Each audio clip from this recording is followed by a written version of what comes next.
நான் பேச வருகிறேன் என்கிற அறிவிப்பையே அச்சுறுத்தலாக சொல்லியிருக்கிறேன்.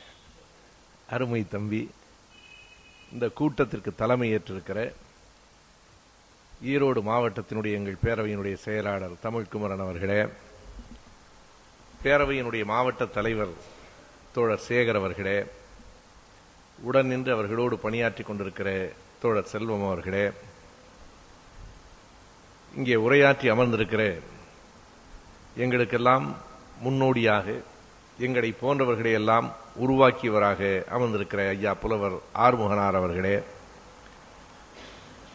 பழனிக்கு நடையாக வந்தவர்களை கூட பகுத்தறிவாளர்களாக திருப்பி அனுப்பி கொண்டிருந்த பேராசிரியர் காளிமுத்து அவர்களே, என்றால் அங்கே போகிறவர்கள் எல்லாம் மொட்டையடிப்பதற்காகத்தான் போனார்கள். ஆனாலும் முடி வளர்கிறதோ இல்லையோ அறிவு வளர வேண்டும் என்கிற எண்ணத்தில் மாணவர்கள் பலரை அவரும் ஐயா ஆறுமுகனார் போன்றவர்களும் உருவாக்கி இருக்கிறார்கள்.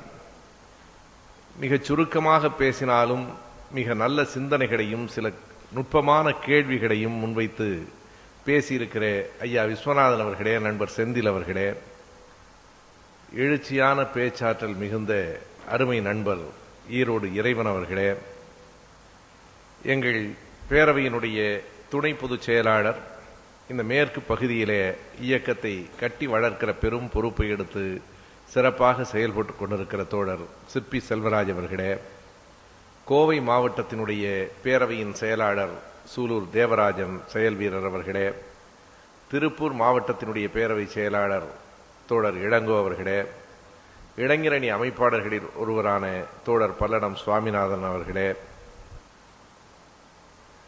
இந்த அரங்கத்திலே அமர்ந்திருக்கிற பெரியோர்களே, தாய்மார்களே, நண்பர்களே, குறிப்பாக சிக்கைய நாயக்கர் கல்லூரியிலே இருந்து வந்திருக்கிற கல்லூரி மாணவர்கள், இளைஞர்களே, உங்கள் அனைவருக்கும் என்னுடைய அன்பு கலந்த வணக்கங்களை நான் முதலில் தெரிவித்துக் கொள்கிறேன். ஈரோட்டில் பல முறை பேசியிருக்கிறேன், இந்த பெரியார் மன்றத்திலேயே பல முறை பேசியிருக்கிறேன். ஆனாலும் கூட இன்றைக்கு இந்த அரங்கில் பேசுவதில் எனக்கு இன்னொரு விதமான மகிழ்ச்சியும் இருக்கிறது. திராவிட இயக்க தமிழர் பேரவையின் சார்பில் முதலாக நடைபெறுகிற கூட்டம் இந்த கூட்டம்தான். மிக எளிமையான கூட்டம் என்று நண்பர் செந்தில் அவர்கள் சொன்னார்கள். எளிமையாகத்தான் நம்மால் நடத்த முடியும் என்பது ஒரு காரணம். அதையும் தாண்டி இன்றைக்கு மிக அருகிலே இருக்கிற சேலத்தில் நம் அனைவரினுடைய பாசத்திற்கும் உரிய தலைவர் மாண்புமிகு முதலமைச்சர் அவர்கள் உரையாற்றி கொண்டிருக்கிறார்கள். அவருடைய பேச்சை, துணை முதல்வர் பேச்சை, மற்ற அனைவருடைய பேச்சையும் கலைஞர் தொலைக்காட்சி நேரடியாக ஒளிபரப்பும் செய்து கொண்டிருக்கிறது என்கிற காரணத்தினாலே இங்கே வந்திருக்கிறவர்களினுடைய எண்ணிக்கை இயல்பாக மிகவும் குறைவாக இருக்கக்கூடுமோ என்று நான் அஞ்சினேன். தம்பி தமிழ்குமரனை 2 நாட்களுக்கு முன்பு அழைத்து முதலமைச்சர் அவர்கள் சேலத்திலே பேசுகிற போது இன்றைக்கு நாம் ஈரோட்டிலே கூட்டம் போடுவது சரியாக இருக்குமா என்றும் கேட்டேன். ஏற்பாடுகள் எல்லாம் செய்துவிட்டோம், ஒன்றும் குறையில்லை, நீங்கள் வந்துவிட வேண்டும் என்று சொன்னார். வருகிற போதும் கூட தொடர்ந்து 3-4 நாட்களாக தொடர்ச்சியாக வெவ்வேறு ஊர்களில் கூட்டங்களிலே பேசிக்கொண்டே வந்த காரணத்தினாலே ஒரு விதமான களைப்பும் கூட எனக்கு இருந்தது. களைப்பு என்பது உடல் சார்ந்ததே தவிர ஒரு நாளும் பெரியாரின் கொள்கைகளை ஏற்றுக்கொண்ட அந்த நாளிலிருந்து இன்றைக்கு வரைக்கும் மனம் சார்ந்த சோர்வு எப்போதும் வந்ததில்லை. ஆகையினாலே நான் கூட ஐயா பேராசிரியர் காளிமுத்தவர்களிடத்திலே நீங்கள் இன்றைக்கு கொஞ்ச நேரம் கூடுதலாக எடுத்துக்கொள்ளலாம், நான் ஒரு அரை மணி நேரம் 3/4 மணி நேரம் தான் பேச வேண்டும் அல்லது பேச முடியும் என்று கருதுகிறேன் என்று சொன்னேன். ஆனாலும் தம்பி தமிழ்குமரன் திரும்ப என்னிடத்திலே வந்து 2 மணி நேரத்திற்கு குறையக்கூடாது என்று கட்டளையிட்டதற்கு பிறகு சரி 1 மணி நேரமாவது உறுதியாக பேசி விடுகிறேன் என்கிற உறுதியை தம்பிக்கு நான் அளித்தேன். பேசக்கூடாது என்பதல்ல, இந்த இடத்திலே இருக்கிறவர்கள் எல்லோரும் ஏறத்தாழ ஒத்த கருத்துள்ளவர்களாகத்தான் நாம் கூடியிருக்கிறோம். கூட்டத்தை தொடர்ந்து போடுகிற போது அடுத்தடுத்த கூட்டங்களை பொதுக்கூட்டமாக போடுங்கள். எதிரில் இருக்கிறவர்கள் 20 பேராக இருந்தாலும் கூட குற்றமில்லை. தள்ளி நின்று கேட்கிறவர்கள் கண்டிப்பாக இருப்பார்கள். நம் கொள்கையை அறிந்து கொள்ள வேண்டியவர்கள் வெளியிலே தான் கூடுதலாக இருக்கிறார்கள். எனவே பொதுக்கூட்டங்களையே நீங்கள் ஏற்பாடு செய்யுங்கள் என்று சொன்னேன். இது ஒரு தொடக்க நிலை என்பதனாலேயும் தொடக்கத்தை பெரியார் மன்றத்திலே தொடங்குவதுதான் சரியானது என்பதனாலேயும் இந்த முதல் கூட்டத்தை தோழர்கள் இங்கே அமைத்திருக்கிறார்கள். இந்த அரங்கத்திலும் இந்த ஊரிலும் பேசுவதில் எனக்கு ஒரு மகிழ்ச்சி இருக்கிறது என்று சொன்னேன். அது ஒரு இயல்பாக ஒரு சிறுவனுக்கும் ஒரு குழந்தைக்கும் இருக்கிற மகிழ்ச்சி தான். நெஞ்சத்தின் ஆழத்திலிருந்து அந்த உண்மையை நான் சொல்ல வேண்டுமானால் அந்த மகிழ்ச்சிக்கு ஒரு காரணம் இருக்கிறது. சென்ற ஆண்டு தொடக்கத்தில் வங்கியிலே கடன் வாங்கி நான் ஒரு சின்னதாக ஒரு மகிழுந்து வாங்கினேன். அந்த மகிழுந்தை பெரும்பான்மையாக சென்னையை தாண்டி வெளியூருக்கு நான் பயன்படுத்துவதில்லை. ஆனாலும் ஒரே ஒரு முறையாவது நான் பிறந்த காரைக்குடிக்கு, நான் பிறந்த வீட்டிற்கு கொண்டு போய்விட வேண்டும் என்கிற ஒரு ஆசை இருந்தது.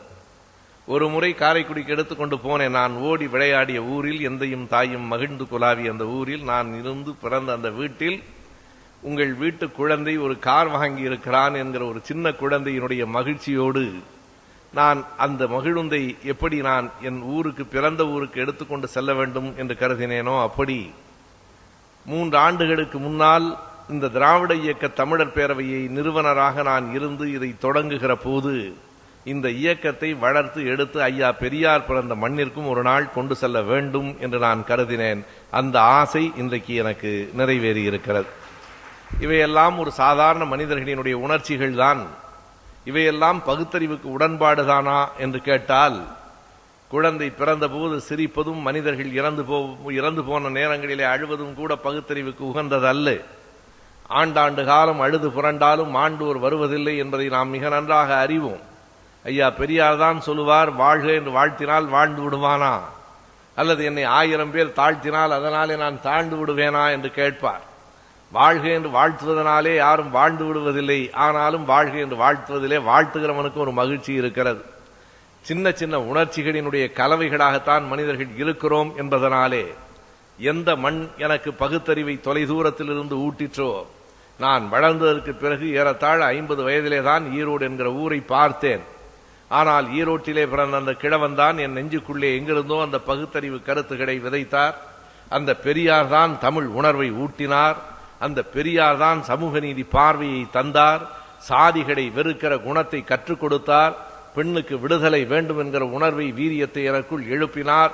எனவே எந்த மண் எனக்குள் இத்தனை உணர்வுகளை எடுப்பிற்றோ அந்த மண்ணில் நாங்கள் தொடங்கி இருக்கிற பேரவையினுடைய தொடக்க விழாவை இன்றைக்கு நடத்தி கொண்டிருக்கிறோம் என்பதிலே ஒரு பெரும் மகிழ்ச்சி அடைகிறோம்.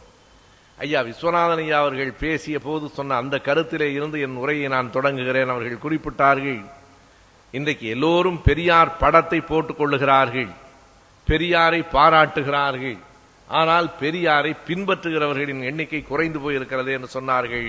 அதற்கு நியாயமான ஒரு காரணம் இருக்கிறது. பெரியார் என்று மட்டுமல்ல, புத்தரானாலும் வள்ளுவரானாலும் பெரியாரானாலும் எல்லோரும் பாராட்டுகிறார்கள். ஏன் பின்பற்றுவதில்லை என்றால், பாராட்டுவது எளிதாக இருக்கிறது, பின்பற்றுவது கடினமாக இருக்கிறது. பாராட்டுவது மிக எளிதுதான், எனவே எல்லோரும் பாராட்டுகிறார்கள். எல்லா கட்சியும் திராவிடத்தை எதிர்த்து இன்றைக்கு பல்வேறு குரல்கள் பல்வேறு மட்டங்களிலே எழுந்தாலும் எல்லா கட்சிகளும் தன் பெயரில் திராவிடம் என்கிற சொல்லை எப்படியாவது சேர்த்துக் கொள்ள வேண்டும் என்கிற கட்டாயத்திற்கு ஆளாகி இருக்கிறது. விஜயகாந்த் அவர்கள் கட்சியிலேயும் திராவிடம் இருக்கிறது. என்ன பொருளில் வைத்திருக்கிறார் என்று எனக்கு தெரியாது, ஆனால் திராவிடம் என்கிற பெயர் இருக்கிறது. அந்த அம்மையாருடைய கட்சியிலேயும் திராவிடம் இருக்கிறது. எனவே திராவிடத்தை இவர்களால் விடவும் முடியவில்லை, திராவிடத்தை இவர்களால் தாங்கவும் முடியவில்லை என்கிற கட்டத்திலேதான் இன்றைக்கு இந்த திராவிட இயக்க தமிழர் பேரவை தொடங்கி 3 ஆண்டுகளுக்கு மேலாக ஆகிவிட்டன. நம்முடைய பணிகள் என்ன? நாம் எதற்காக இதை தொடங்கி இருக்கிறோம்? திராவிடர் கழகம் என்கிற தாய் கழகம் அந்த பணியை செய்து கொண்டிருக்கிறது. திராவிட முன்னேற்ற கழகம் இந்த நாட்டினுடைய ஆளுங்கட்சியாகவே இருக்கிறது. எனவே அந்த கட்சிகள், பெரிய இயக்கங்கள் எல்லாம் இருக்கிற போது இன்னொரு சின்ன இயக்கம் தேவைதானா என்று ஒரு கேள்வி நான் தொடங்குகிற நாளிலேயே சொன்னேன். ஏற்கனவே 1000 இயக்கங்கள், பேரவைகள் இந்த நாட்டிலே இருக்கிற போது இன்னொன்று தேவையா என்று பல நண்பர்கள் கேட்கிறார்கள். நான் சொல்லுகிறேன், இன்னும் 1000 இயக்கங்களுக்கு இந்த மண்ணில் வேலை இருக்கிறது. ஏற்கனவே 1000 இயக்கங்கள் இருந்தாலும் இன்னும் 1000 இயக்கங்களுக்கு இந்த மண்ணிலே வேலை இருக்கிறது. ஒவ்வொரு இயக்கத்திற்குமான தன்மைகள் வேறுபடும், வேலை செய்கிற முறைகள் வேறுபடும். நாம் கூட்டத்தை எளிமையாக நடத்தலாம், ஆனால் திமுக இங்கே ஒரு கூட்டம் நடத்துமானால் இப்படி எளிமையாக நடத்த முடியாது என்பதல்ல, அப்படி எளிமையாக நடத்திவிடக் கூடாது. அப்படி நடத்துகிற போது அதனுடைய விளைவு என்னவாக இருக்கும் என்றால், பாருங்கள், திமுக கழகத்திலே கூட்டம் நடந்தது, 80 பேர் தான் எதிரிலே இருந்தார்கள், திமுக தேய்ந்து போய்விட்டது என்று எதிரிகள் எழுதுவதற்கு தயாராக இருக்கிறார்கள். அவர்கள் நிற்பது அரசியல் களத்தில். எனவே அரசியல் களத்திலே அவர்கள் நின்று அந்த கூட்டத்தை கூட்டி காட்டி பெரும் திரளாக நின்று தேர்தலிலே வெற்றி பெற்று ஆட்சியிலே தக்க வைத்துக் கொண்டால்தான் பேராசிரியர் காளிமுத்தவர்கள் பேசுகிற போது சொன்னார்களே, இடஒதுக்கீட்டுக்கு பங்கம் வருகிற போது, பொது நுழைவுத் தேர்வு வருகிற போது எதிர்ப்பதற்கு ஆளுங்கட்சியாக முதலமைச்சராக இருந்தால்தான் அதற்கு செல்வாக்கும் பயனும் இருக்குமே தவிர, அவர் முதலமைச்சராக இல்லாமல் வெறும் கட்சி தலைவராக 2 சட்டமன்ற உறுப்பினர்களை வைத்திருக்கிறவராக இருந்து முதலமைச்சராக இருந்தாமல் பிரதமருக்கு கடிதம் எழுதியிருப்பாரே, ஆனால் அந்த கடிதத்திற்கு எந்த மரியாதையும் இருக்காது. எனவே அப்படி ஆட்சியை தக்க வைத்துக் கொள்ள வேண்டிய தேவையும் இருக்கிறது. அதே நேரத்தில் ஆட்சி போதும், அதில் இருக்கிற பதவிகள் போதும், கொள்கைகளை பற்றி பிறகு பேசிக் கொள்ளலாம் என்று இருந்துவிடக் கூடாது என்பதற்காக அங்கங்கே சின்ன சின்ன குழுக்களாக இந்த செய்திகளை முன்னெடுத்து செல்ல வேண்டிய கட்டாயமும் இருக்கிறது. இவற்றையெல்லாம் நாம் எங்கே இருந்து கற்றுக்கொள்ளலாம் என்றால், மிக எளிதாக எதிரிகளிடமிருந்து கற்றுக்கொள்ளலாம். வேறு யாரை காட்டிலும் எதிரிகளிடமிருந்து கற்றுக்கொள்ளலாம். RSS இருக்கிறவர்கள் பதவிக்கு போவதில்லை. RSS இருக்கிறவர்கள் MLA MP ஆக வேண்டும் என்கிற கனவுகளிலே இருப்பதில்லை. ஆனால் பிஜேபி ஆட்சியிலே இருக்க வேண்டும் என்பதிலே மிக கவனமாக இருக்கிறார்கள். சோ போன்ற பத்திரிகையாளர்கள் தாங்கள் எந்த கட்சியும் சாராதவர்கள் என்று சொல்லிக் கொண்டாலும் அவர்கள் கலந்து கொள்ளுகிற கூட்டம் பிஜேபியின் கூட்டமாக இருக்கிறது, அல்லது RSS கூட்டமாக இருக்கிறது, அல்லது பார்ப்பனர்கள் நடத்துகிற கூட்டமாக இருக்கிறது. எனவே மிக தெளிவாக இந்த தளத்திலும் அந்த தளத்திலும் அவர்கள் பணியாற்ற கற்றிருப்பதைப் போல நாம் இந்த தளங்களை இழந்து விடாமல் வேலை செய்ய வேண்டும் என்கிற அடிப்படையிலே தான் திராவிட இயக்க தமிழர் பேரவை என்பது கொள்கை பரப்புகிற இயக்கம். நான் எங்கள் பொதுக்குழுவிலேயே சொன்னேன், நம்முடைய இயக்கம் இன்னும் 10 ஆண்டுகளில் அல்லது 20 ஆண்டுகளில் கூட மக்களை பெருமளவுக்கு திரட்டி ஆட்சிக்கு வரப்போகிற வெகு மக்கள் இயக்கம் இல்லை. அந்த ஆற்றல் நமக்கு இல்லை. கைகளிலே ஆயுதம் ஏந்தி புரட்சி நடத்தப் போகிற, போராடப் போகிற ஒரு ஆயுத புரட்சி இயக்கமும் இல்லை. இவை இரண்டும் கூடாது என்பதற்காக அல்ல, இவை இரண்டும் நம்மால் இயலாது. நம்முடைய இயக்கம் என்பது மிக அமைதியாகவும் மென்மையாகவும் கருத்தை பரப்புகிற, தந்தை பெரியார் அவர்கள் உயர்த்தி பிடித்த கொடி தாழ்ந்து விடாமல் தாங்கி பிடிக்கிற தோள்களை கொண்ட ஓர் இயக்கமாக இருக்கும் என்பதுதான் நம்முடைய கருத்து. ஐயா ஆறுமுகனார் அவர்கள் பேசுகிற போது அன்றைக்கு அந்த காலத்திலேயே எத்தனை பேரை உருவாக்கினோம் என்று சொன்னார்கள். அவர்களை போன்றவர்களுக்கெல்லாம் நான் சொல்லுகிற ஒரே ஒரு உறுதி, என்றைக்கு எந்த கொடியை நீங்கள் தூக்கி பிடித்தீர்களோ அந்த கொடி என்றைக்கும் தாழாமல் எங்கள் தோள்கள் தாங்கும். எங்களை அடுத்தும் எங்கள் அடுத்த தலைமுறையை உருவாக்குவதிலே நாங்கள் மிக கவனமாக இருப்போம். காலகாலமாக சில நேரங்களிலே பின்னடைவுகள் வரும், சில நேரங்களிலே பெரிய எழுச்சிகள் வரும். ஆனால் எப்போதும் இந்த இயக்கம் வீழ்ந்து விடாது என்பதற்கு வேறு ஒரு காரணமும் இல்லை. அப்படி வீழ்ந்து விடாது என்று நம்புவது ஒரு மூட நம்பிக்கையும் இல்லை. ஏன் வீழ்ந்து விடாது என்று நம்புகிறோம் என்றால், இந்த இயக்கத்தினுடைய அடிநாதமாக இருக்கிற கொள்கை அறிவு சார்ந்த கொள்கை. இந்த இயக்கத்தினுடைய அடிநாதமாக இருக்கிற கொள்கை மக்கள் சார்ந்த கொள்கை, உழைக்கிற மக்களுக்கான கொள்கை, நம் நாட்டில் இருக்கிற உழைக்கிற மக்களை உயர்த்துவதற்கான கொள்கை. எனவே மக்களை சார்ந்தும் அறிவு சார்ந்தும் இருக்கிற இயக்கம் ஒரு நாளும் வீழ்ந்து விடாது என்பதுதான் இன்றைக்கு எத்தனையோ விதமான எதிர்ப்புகள் வந்திருக்கின்றன. மிக குறிப்பாக நான் எதிலே கவனம் செலுத்துகிறேன் என்றால், திரும்புகிற பக்கமெல்லாம் திராவிட இயக்கத்திற்கு எதிரான குரல்களை சின்ன சின்ன தமிழ் இயக்கங்கள் நடத்தி கொண்டிருக்கின்றன. அது திமுக போன்ற பெரிய கட்சிகளினுடைய பார்வைக்கு வந்து சேராது. இங்கே இருக்கிற திராவிட முன்னேற்ற கழகத்தினுடைய தலைவர்கள் திராவிட இயக்க எதிர்ப்பு என்று யாரோ 10 பேர் சொல்லுகிறார்கள், அதற்கு ஏன் நாம் கவலைப்பட வேண்டும் என்று கருதுவார்கள். அவர்கள் பார்வையில் இது முக்கியமற்றதாக இருக்கும். ஆனால் இதனுடைய பின் விளைவுகளை நாம் புறக்கணித்து விட முடியாது. மெல்ல மெல்ல செய்யப்படுகிற இந்த திண்ணை பிரச்சாரங்கள் உண்மைதானோ என்று நம்ப வைத்து கொஞ்சம் கொஞ்சமாக இளைஞர்களிடத்திலே ஊடுருவலை செய்யும். இன்றைக்கு இல்லை என்றாலும் 10 ஆண்டுகள் 15 ஆண்டுகளுக்கு பிறகு இந்த பொய்யான கருத்துகள் அடுத்த தலைமுறையிடத்திலே போய் சேரும். எனவே திமுக கழகம் தன்னுடைய வேலைகளை எல்லாம் விட்டுவிட்டு இந்த பணிக்கு இறங்கி இதற்கான மறுப்புகளை 10 பேருக்கான மறுப்புகளை அவர்கள் சொல்லிக் கொண்டிருக்க முடியாது. அதே நேரத்தில் அவர்கள் வைக்கிற நம்மவர்களே நியாயமோ என்று கருதுகிற வகையிலே அவர்கள் வைக்கிற போலியான பொய்யான அந்த கருத்தாக்கங்களை ஆழமாக மறுக்க வேண்டிய பொறுப்பு நம் அமைப்புகளுக்கு இருக்கிறது. இதை ஏன் நீங்கள் திராவிடர் கழகத்தோடு சேர்ந்து செய்யக்கூடாது என்று அடுத்த ஒரு கேள்வி. சரி, திமுக கழகம் என்பது தேர்தலில் நிற்கிற கட்சி, ஆட்சிக்கு போக வேண்டும் என்று நீங்கள் சொல்லுகிறீர்கள். எதற்காக திராவிடர் கழகத்தோடு ஐயா ஆசிரியரோடு சேர்ந்து நீங்கள் பணி செய்யக்கூடாது என்றால், உண்மையில் நாங்கள் ஆசிரியரோடும் கலைஞரோடும் சேர்ந்துதான் பணி செய்து கொண்டிருக்கிறோம். அவர்களுக்கு துணையாகத்தான் இருந்து கொண்டிருக்கிறோம். விடுதலை சிறுத்தைகளோடு தோழமையாகத்தான் இருந்து கொண்டிருக்கிறோம். ஏன் திராவிடர் கழகத்திலேயே இணைந்து வேலை செய்யவில்லை என்று கூட என்னிடத்தில் கேட்கிற நண்பர்கள் உண்டு. அந்த கேள்விக்கு வேறு எந்த காரணமும் இல்லை. எல்லோரும் பெரியாரைத்தானே உயர்த்தி பிடிக்கிறீர்கள் என்றால் அதற்கான அடிப்படையான ஒரு செய்தியை நான் சொல்ல வேண்டும், வேறொன்றும் அல்ல. நான் பெரியார் திடலில் பேசுகிற போதே அதற்கான விளக்கத்தை சொல்லியிருக்கிறேன். இது எங்கள் பேரவையினுடைய முதல் கூட்டம் என்பதனாலே அதனுடைய நோக்கத்தை மறுபடியும் ஒரு முறை இந்த அரங்கத்திலே நான் குறிப்பிட வேண்டும் என்று கருதுகிறேன், வேறொன்றும் இல்லை. ஏறத்தாழ கடந்த 20 ஆண்டுகளுக்கும் மேலாக தமிழ் தேசிய அரங்கத்திலே பணியாற்றியவன் நான் என்பது வெறும் குறியீடுதான். என்னை போன்ற இளைஞர்கள் பலர் இடைக்காலத்திலே திசை திருப்பப்பட்டார்கள். எப்படி என்றால், நான் என்னுடைய சுய சரிதையாக இதை சொல்லவில்லை, மீண்டும் சொல்லுகிறேன், என்னை ஒரு குறியீடாக வைத்துக் கொண்டு நான் சொல்லுகிறேன். நான் திராவிட இயக்க குடும்பத்திலே பிறந்தவன். இறைவன் அவர்கள் சொன்னது போல கள்ளக்குடி போராட்டத்திலே கலந்து கொண்டவர் என் தந்தை என்பது என் வாழ்நாளில் எனக்கு கிடைத்த பெரிய பெருமைகளிலே ஒன்று. நான் திராவிட இயக்க குடும்பத்திலே பிறந்தவன். சின்ன குழந்தையாக இருந்த காலத்திலே இருந்து திராவிட இயக்க தலைவர்களின் பேச்சால் எடுத்தால் ஈர்க்கப்பட்டவன். ஆனால் எனக்கே என்ன நிலை தடுமாற்றம் இடைக்கிலே ஏற்பட்டது என்று சொன்னால், பொது உடைமை கட்சியிலே இருந்து காங்கிரஸ் கட்சியிலே இருந்து வந்த தோழர்கள் எல்லாம் அவர்கள் தமிழ் இயக்கம் பற்றி பேச தொடங்கினார்கள். பார்த்தீர்களா, திராவிட முன்னேற்ற கழகம் ஆட்சிக்கு போய்விட்டது, அவர்கள் ஆட்சியை பார்த்துக் கொண்டிருக்கிறார்கள், தமிழை நாம் தான் காப்பாற்றுகிறோம் என்று அவர்கள் சொன்னபோது, ஆமாம் இவர்கள்தான் தமிழுக்காக பேசுகிறார்கள் என்று நான் கருதினேன். நான் ஒரு கவிதையிலேயே எழுதியிருக்கிறேன், இடைப்பட்ட காலத்திலே என்ன நிகழ்ந்ததென்றால், நான் மற்ற கோட்பாடுகளிலே எல்லாம் உறுதியாக இருந்தாலும் கூட கழகம் எதிர்த்தேன், கலைஞரை எதிர்த்தேன், பழகிய திராவிட கொள்கை எதிர்த்தேன். ஏறத்தாழ 20 ஆண்டுகள் மாறிடவில்லை என் மனப்போக்கு. 20 ஆண்டுகள் திராவிட இயக்கத்தை எதிர்க்கிறவனாக, குறிப்பாக கலைஞரை எதிர்க்கிறவனாக பல்வேறு மேடைகளிலே நான் பேசியிருக்கிறேன். தமிழை இவர்கள் விட்டுவிட்டார்கள், தமிழை இவர்கள் விற்றுவிட்டார்கள், இந்த இயக்கத்தை மறுபடியும் தமிழ் இயக்கத்தை இந்த புதிதாக தோன்றியிருக்கிற இயக்கங்கள் தான் வளர்க்கும் என்று நான் அவர்களோடு சேர்ந்து பேசினேன். எப்போது எனக்கு நெருடல் ஏற்பட்டதென்றால், நான் இதை சுயசரிதமாக அல்ல விளக்கமாக சொல்ல வேண்டும் என்பதற்காக ஒரு பதிவாக நான் சொல்லுகிறேன். எப்போது எனக்கு நெருடல் ஏற்பட்டதென்றால், தமிழை பேசிக் கொண்டிருந்த அதே நேரத்தில் தொடர்ந்து திராவிட இயக்கத்தை அவர்கள் எல்லா இடங்களிலும் விமர்சித்துக் கொண்டிருந்தார்கள். திராவிட இயக்கத்தால் தான் இந்த மண் அழிந்து போயிற்று என்பது போல சொல்ல தொடங்கினார்கள். அது உண்மைக்கு மாறானதாக இருந்தது. திராவிட இயக்கம்தான் இந்த மண்ணில் தமிழ் உணர்வை விதைத்தது என்பது வரலாற்றில் மறுக்கப்பட முடியாத உண்மை. திராவிடம்தான் தமிழுக்கு எதிரானது என்று அவர்கள் சொல்லுகிறார்கள்.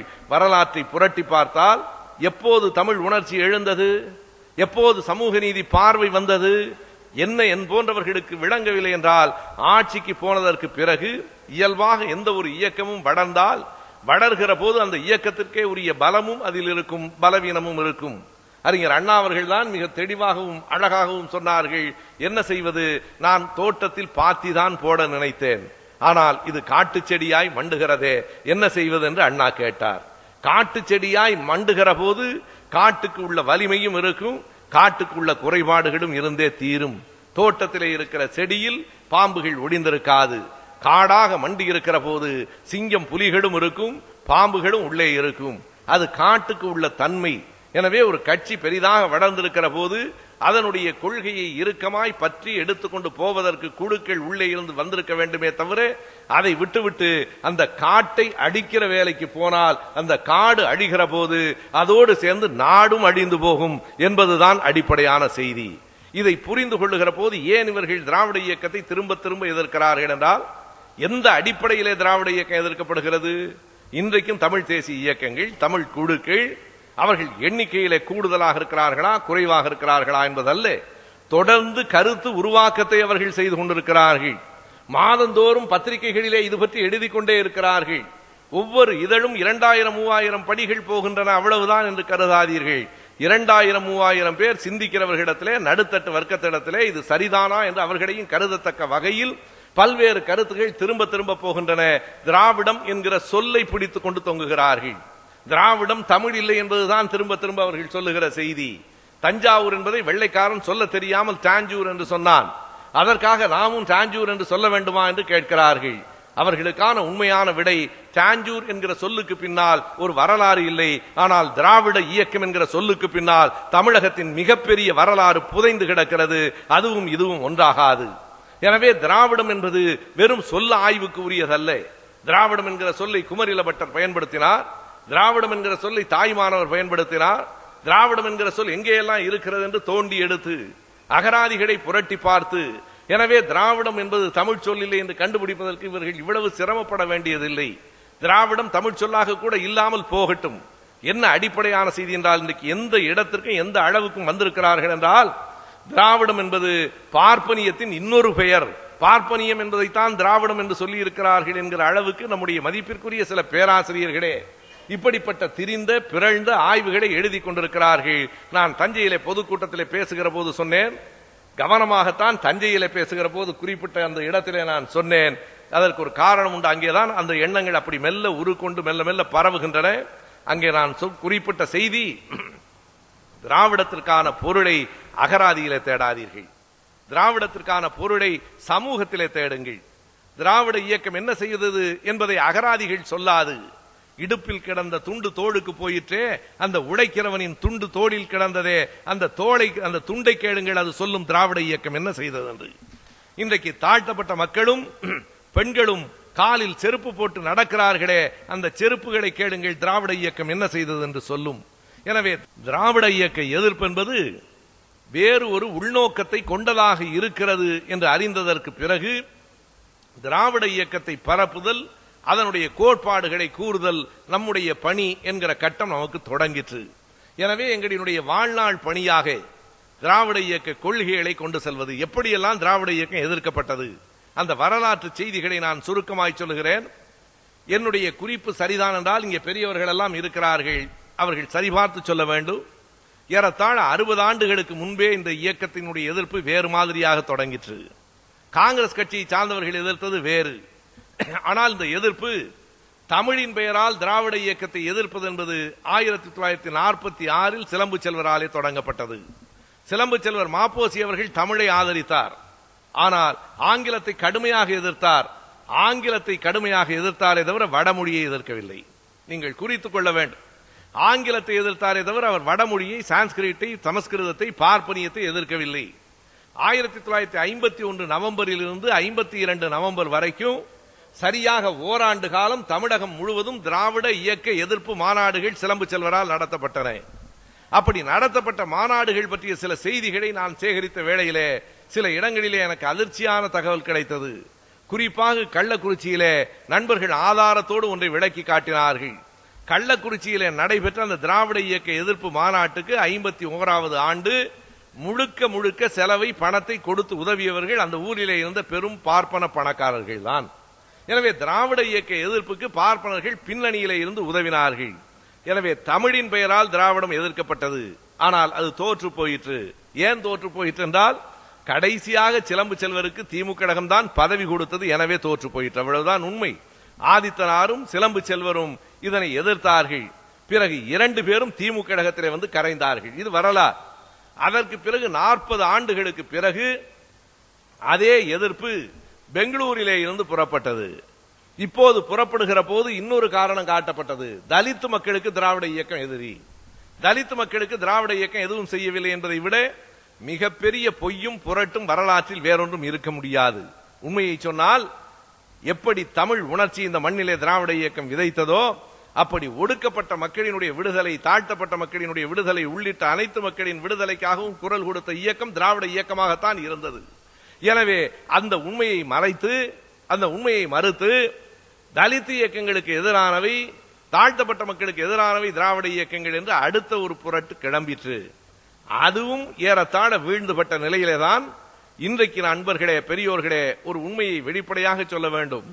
ஈழத்திற்கு எதிரானது திமுக கழகம், ஈழத்துக்கு எதிரானவர்கள் திராவிட இயக்கம் என்கிற அடுத்த அம்பை அவர்கள் கையிலே எடுத்திருக்கிறார்கள். நோக்கம் என்ன என்றால், எப்படியாவது திராவிட இயக்கத்தை வீழ்த்திவிட வேண்டும். அதிலும் குறிப்பாக கலைஞரை வீழ்த்திவிட வேண்டும். கலைஞரை வீழ்த்திவிட வேண்டும் என்பதுதான் அத்தனை பார்ப்பனர்களுக்கும் இருக்கிற ஒரே ஒரு ஆசை எனக்கு தெரியும். அந்த பார்ப்பனர்கள் அத்தனை பேருக்கும் யார் துணை போகிறார்கள் என்றால், தமிழ் தேசியம் பேசுகிற நம்முடைய நண்பர்கள் பலர் அதற்கு துணை போகிறார்கள். ஆகையினாலே இன்றைக்கு கையிலே எடுத்திருக்கிற ஆயுதம் ஈழம்தான். ஈழத்தை பற்றி நண்பர் இறைவன் அவர்கள் இந்த மேடையில பேசுகிற போது சொன்னார்கள். ஈழத்தை பற்றிய செய்திகளை சொல்லுவதென்றால், இன்றைக்கும் அங்கே என்ன நடந்து கொண்டிருக்கிறது என்கிற உண்மைகளை சொல்லுவதென்றால் அதற்கு கண்டிப்பாக பல மணி நேரங்கள் ஆகும். ஆனால் ஒரு கசப்பான உண்மையை இந்த மேடையிலே நான் ஒப்புக்கொள்ளுகிறேன். இந்த பொய் பிரச்சாரத்தில் கலைஞர் எதுவும் செய்யவில்லை என்கிற பொய்யில் திமுக கழகம் எதிராக இருக்கிறது என்கிற அந்த தவறான அந்த பிரச்சாரத்தில் வெளிநாடுகளில் வாழும் ஈழ மக்களே அந்த பிரச்சாரத்திற்கு பலியாகி இருக்கிறார்கள். வெளிநாடுகளிலே வாழும் ஈழ மக்கள் கலைஞர் தான் தங்களுக்கு துரோகம் செய்தார், கலைஞரோடு இருந்த சுபவீர பாண்டியன் போன்றவர்கள் துரோகம் செய்து விட்டார்கள் என்று நினைக்கிற எண்ணம் இன்றைக்கு பரப்பப்பட்டிருக்கிறது. காலம் ஒரு நாள் உண்மையை சொல்லும். அவருடைய தலைவர் பிரபாகரன் அவர்களினுடைய தாயார் வருகிற போது நடந்த செய்திகள் என்ன என்பதை இறைவன் சொன்னார். அதற்கு ரத்தமும் சதையுமாய் நான் சாட்சியாக இருக்கிறேன். எத்தனை விதமான மோசடிகள் நடந்தன என்பதை நான் அறிவேன். 2 செய்திகளை குறிப்பிட வேண்டும். ஈழத்து போரை கலைஞரால் நிறுத்தி இருக்க முடியுமா என்று கேட்கிற கேள்வி ஒன்று. ஈழத்து போருக்கு தமிழக அரசும் கலைஞரும் இன்னும் கூடுதலாக செய்திருக்க முடியுமா என்கிற கேள்வி 2. எதையும் நான் மறைக்காமல் அந்த உண்மையை ஒப்புக்கொள்ளுகிறேன். ஒருவேளை ஈழத்து போரை தடுப்பதற்கும் ஈழத்து மக்களை காப்பாற்றுவதற்கும் கலைஞர் இன்னும் கூடுதலாக கூட செய்திருக்க முடியும் என்பது உண்மைதான். ஆனால் அவர் ஒரு வெகு மக்கள் கட்சியினுடைய தலைவராக இருந்தார். தலைவர் அவர்கள் நேரடியாக என்னிடத்திலே கேட்ட அந்த ஒரு செய்தியை நான் அப்படியே சொல்லுகிறேன். ராமச்சந்திரா மருத்துவமனையிலே மிக கடுமையாக உடல் நலிவுற்றிருந்த நேரத்திலே நான் பார்க்க சென்றிருந்த போது நான் காங்கிரசுக்கு எதிரான சில செய்திகளை தலைவரிடத்திலே சொல்லுகிறேன். ஈழத்துக்கு நீங்கள் ஆதரவாக இருக்க வேண்டும் என்கிறேன். அவர் சொல்லுகிறார், நான் என்ன ஈழத்துக்கு ஆதரவாகவா? இல்லை, ஆனால் ஈழத்துக்கு ஆதரவாக இருக்கிற கட்சிகள் எல்லாம் எனக்கு எதிராக இருக்கிறார்கள். எனக்கு ஆதரவாக இருக்கிற ஒரே ஒரு காங்கிரஸ் கட்சியை விட்டுவிட்டு என்னை என்ன செய்ய சொல்கிறாய் என்று கேட்டார். இது அவர் நேரடியாக கேட்ட கேள்வி. அத்தனை பேர் இவர்கள் உண்மையிலேயே ஈழத்துக்கு ஆதரவானவர்கள் என்றால் கலைஞரின் கரத்தை வைகோவும் நெடுமாறனையாவும் மற்றவர்களும் வலுப்படுத்தி இருக்க வேண்டாமா? அத்தனை பேரும் ஈழத்துக்கு ஆதரவானவர்கள் எல்லாம் எதிர்த்து திசையிலே போய் நின்று அவரை காங்கிரஸ் பக்கம் போவதை தவிர வேறு வழி இல்லை என்று தள்ளியவர்கள் இவர்கள்தான். இது ஒரு அடிப்படையான செய்தி. எனவே இது ஒன்று. இன்னொரு கேள்வி இருக்கிறதே, ஈழ போராட்டத்தை கலைஞர் தடுத்திருக்க முடியுமா என்றால் கலைஞர் மட்டுமல்ல, யாரும் தடுத்திருக்க முடியாது. காரணம், அதற்குள்ளே ஒரு சர்வதேசிய அரசியல் இருந்தது. சர்வதேசிய அரசியல் இருந்தது என்கிற உண்மையை மறுக்கக்கூடாது. சீனாவிற்கு எத்தனை பெரிய பங்களிப்பதிலே இருந்தது என்பதை யாராவது மறுக்க முடியுமா? இன்றைக்கும் சீனாவின் கைகளிலே ஏறத்தாழ அந்த இலங்கை என்கிற நாட்டையே சிங்களன் என்ன நினைக்கிறான் என்றால் இலங்கையை தமிழர்களுக்கு உரிமையே இல்லாத சிங்கள நாடாக ஆக்கிவிட வேண்டும் என்று நினைக்கிறான்.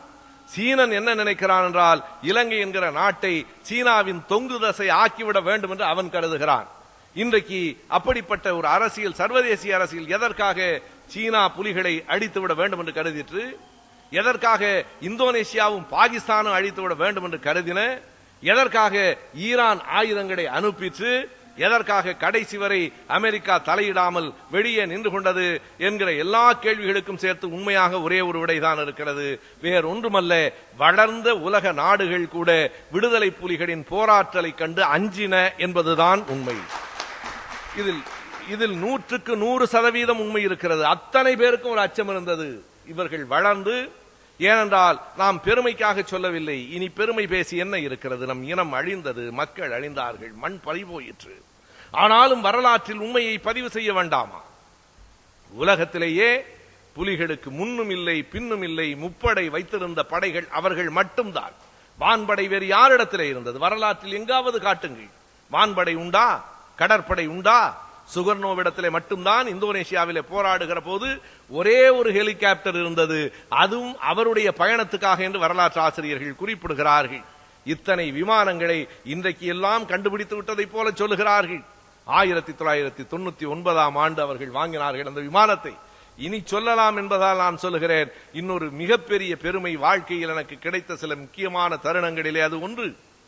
1999ஆம் ஆண்டு நவம்பர் மாதம் 27ஆம் தேதி நான் லண்டனிலே மாவீரர் உரையாற்றுவதற்காக போயிருக்கிறேன். மாலையிலே 5 மணிக்கு அந்த நிகழ்ச்சிகள் தொடங்குகின்றன, 4 மணிக்கு தொடங்குகின்றன. நான் பேச வேண்டும். மதியம் 3 மணி அளவிலே அந்த நாட்டினுடைய பொறுப்பாளர்கள் என்னிடத்திலே வந்து ஒரு செய்தியை சொல்லுகிறார்கள். நீங்கள் பேசுகிற போது மிக சூசகமாக, மிக பூடகமாக, வெளிப்படையாக இல்லாமல் ஒரு செய்தியை நீங்கள் சொல்ல வேண்டும் என்று அண்ணன் விரும்புகிறார் என்று சொல்லுகிறார்கள். 99 சொல்லுங்கள், அவர் விரும்புகிற எந்த செய்தியையும் சொல்லுவதற்கு நான் காத்திருக்கிறேன் என்று சொன்னேன். வேறொன்றுமல்ல, விமானப்படைகளும் விரைவில் நமக்கு வந்துவிடும் என்பதை சூசகமாக உங்களை சொல்லுகிறார். லண்டனில் முதலாக அதை அறிவித்து பேசியவன் நான் தான். நான் பேசுகிற போது சொன்னேன், எங்கள் புலிகள் தரையில் தடம் பதித்தார்கள், கடலில் கால் பதித்தார்கள், கொஞ்சம் பொறுங்கள் மக்களே, இனி வானமும் நமக்கு வசப்படும் என்று சொன்னேன். அவ்வளவுதான் நான் சொன்னேன். இனி வானமும் நமக்கு விரைவில் வசப்படும் என்று சொன்னேன். 99 வாங்கிய விமானங்களை செக்கோஸ்லோவாக்கியா செக் குடியரசில் இருந்து பெற்ற அந்த விமானங்களை 6 ஆண்டுகள் பயிற்சிக்காக வைத்திருந்து 2006க்கு பிறகுதான் அவர்கள் பயன்படுத்தினார்கள். அந்த பயிற்சி என்பது வெறும் விமானத்திலே பறந்து போய் குண்டு போடுகிற பயிற்சி அல்ல, பொதுமக்களுக்கு ஊர் வந்து விடாத பயிற்சி. அந்த விமானத்தை நமக்கு ஒரு மிதிவண்டியை கூட கடற்றி மாட்டுவது கடினமாக இருக்கிறது. விமானத்தை கடற்றி மாட்டுகிற பயிற்சி உலகத்தினுடைய மிகப்பெரிய நாடுகள் அமெரிக்கா உள்ளிட்ட அத்தனை நாடுகளும் விமானத்திலே வந்து குண்டு போடுகிறார்களே தவிர அந்த விமானம் எங்கே இருக்கிறது என்று கண்டுபிடிக்க முடியவில்லை. ஏன் கண்டுபிடிக்க முடியவில்லை என்றால் அதை பிரித்து ஒரு மூட்டையாக ஒரு இடத்துல அவர்கள் அடுக்கி விடுவார்கள். எந்த ஒரு கோடியினுடைய கண்ணுக்கும் விமானம் நிற்கிற காட்சி தெரியாது. உலகத்திலே உண்டா இப்படிப்பட்ட ஒரு வரலாறு? எங்காவது நாம் கேள்விப்பட்டிருக்கிறோமா நண்பர்களே? இந்த வீர வரலாற்றை கண்டு உலக நாடுகள் அஞ்சின. இவர்கள் வளர்ந்தால், இவர்கள் வென்றால், இவர்கள் தங்கள் தாய் நாட்டை மீட்டால் அந்த உணர்வு தங்கள் தங்கள் நாடுகளிலே இருக்கிற போராளிகளுக்கும் வந்து சேர்ந்து விடும், எல்லோருக்கும் தலைவலியாக ஆகும். எனவே இவர்களை ஒழித்துவிட வேண்டும் என்று நாடுகள் ஒரு பக்கத்திலே முடிவு செய்தன. இது ஒரு காரணம். சீனாவுக்கு இன்னொரு காரணம் இருந்தது. பாருங்கள், இந்தியா, சீனா, பாகிஸ்தான் என்கிற 3 நாடுகளும் எப்போதும் தங்களை பகை நாடுகள் என்று கருதி கொண்டிருக்கிற நாடுகள். ஒரு கிரிக்கெட் விளையாட்டு போட்டியிலே கூட இந்தியாவுக்கும் பாகிஸ்தானுக்கும் இடையிலே அந்த போட்டி நடக்குமானால் நம்மவர்கள் புத்திசாலிகள் என்ன சொல்வார்கள் என்றால், இந்தியா வேறு யாரிடம் வேண்டுமானாலும் தோற்று போகலாம், பாகிஸ்தானிடம் தோற்கலாமா? இவர்களுடைய மான பிரச்சனை அவ்வளவுதான். பாகிஸ்தானிடம் அங்கே என்ன போரா நடக்கிறது? விளையாட்டே எதற்காக ஏற்படுத்தப்பட்டது என்றால், போர்கள் சூழ்ந்திருந்த காலத்தில், இயேசுவுக்கு முந்திய காலத்தில் கிமு 300 ஆண்டுகளிலே தொடங்கப்பட்ட ஒலிம்பிக் விளையாட்டினுடைய அடிப்படையான நோக்கம், இந்த நாடுகள் எல்லாம் அன்றைக்கு பேரரசுகள் இல்லை. அன்றைக்கு மாசிடோனியா ஒரு நாடு, கிரேக்கம் ஒரு நாடு, பக்கத்து ஊர்கள் எல்லாம் ஒவ்வொரு நாடு, இங்கே தஞ்சாவூர் ஒரு நாடு, மதுரை ஒரு நாடு இருந்ததா இல்லையா? பேரரசுகள் தோன்றாத காலம். சின்ன சின்ன நாடுகள் தங்களுக்குள் மோதி அழிந்து கொண்டிருந்த போது விளையாட்டின் மூலமாக போட்டிகளை வைத்துக் கொள்ளலாம். ஏனென்றால் மனித இயல்பு என்பதே போட்டிக்கு உட்பட்டதுதான், அடுத்தவனை வெல்ல வேண்டும் என்கிற ஆசைக்கு உட்பட்டதுதான். அது தனி மனிதர்களுக்கும் பொருந்தும், நாடுகளுக்கும் பொருந்தும். எனவே அந்த போட்டி மனப்பான்மையை தணிப்பதற்கு போர்க்களத்திலே வெல்ல வேண்டாம், நீங்கள் விளையாட்டு களத்திலே வெல்லுங்கள். எனவே விளையாட்டிலே வெற்றியும் தோல்வியும் சமமாக பார்க்கப்படட்டும், போரை விளையாட்டாக பாருங்கள் என்று சொல்லிக் கொடுத்த காலம் மாறி இன்றைக்கு விளையாட்டையே போராக இவர்கள் பார்த்துக் கொண்டிருக்கிறார்கள். எனவே இந்தியாவுக்கும் பாகிஸ்தானுக்கும் நடக்கிற விளையாட்டையே அவ்வளவு பெரிய போராக கருதுகிற நம்முடைய நாட்டு இளைஞர்கள் சீனாவையும் பகை நாடாக கருதுகிறவர்கள் நீங்கள் எண்ணி பார்க்கலாம். ஆனால் ஈழத்தை அழிப்பதில் மட்டும் இந்தியா, சீனா, பாகிஸ்தான் எல்லாம் ஒரே வரிசையிலே தான் நின்றன, கைகோத்து நின்றன.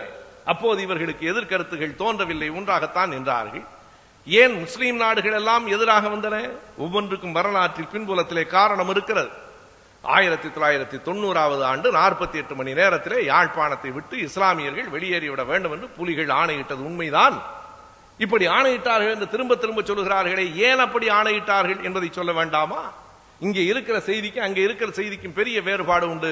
தமிழகத்திலே என்றைக்கும் இஸ்லாமிய மக்களும் திராவிடர் இயக்கத்தை சார்ந்தவர்களும் என்றைக்கும் ஒருங்கிணைந்து ஒன்றாக நின்றிருக்கிறோம். 2 பேருக்குமான பொது எதிரி பார்ப்பான் தான், கிறிஸ்தவனானாலும் இஸ்லாமியனானாலும். நான் பல கூட்டங்களிலே சொல்லி இருக்கிறேன், இங்கே இருக்கிற இப்ராஹிம் ராவுத்தர் யாரும் அரபு நாடுகளிலே இருந்து வந்தவர் இல்லை.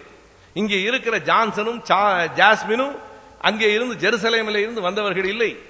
எங்கள் சொந்த மண்ணிலே பிறந்த எங்கள் சொந்த சகோதரர்கள் பார்ப்பனியத்தினுடைய ஆதிக்கம் தாங்காமல் அவர்கள் மதம் மாறினார்களே தவிர அவர்கள் எங்கள் சகோதரர்கள்.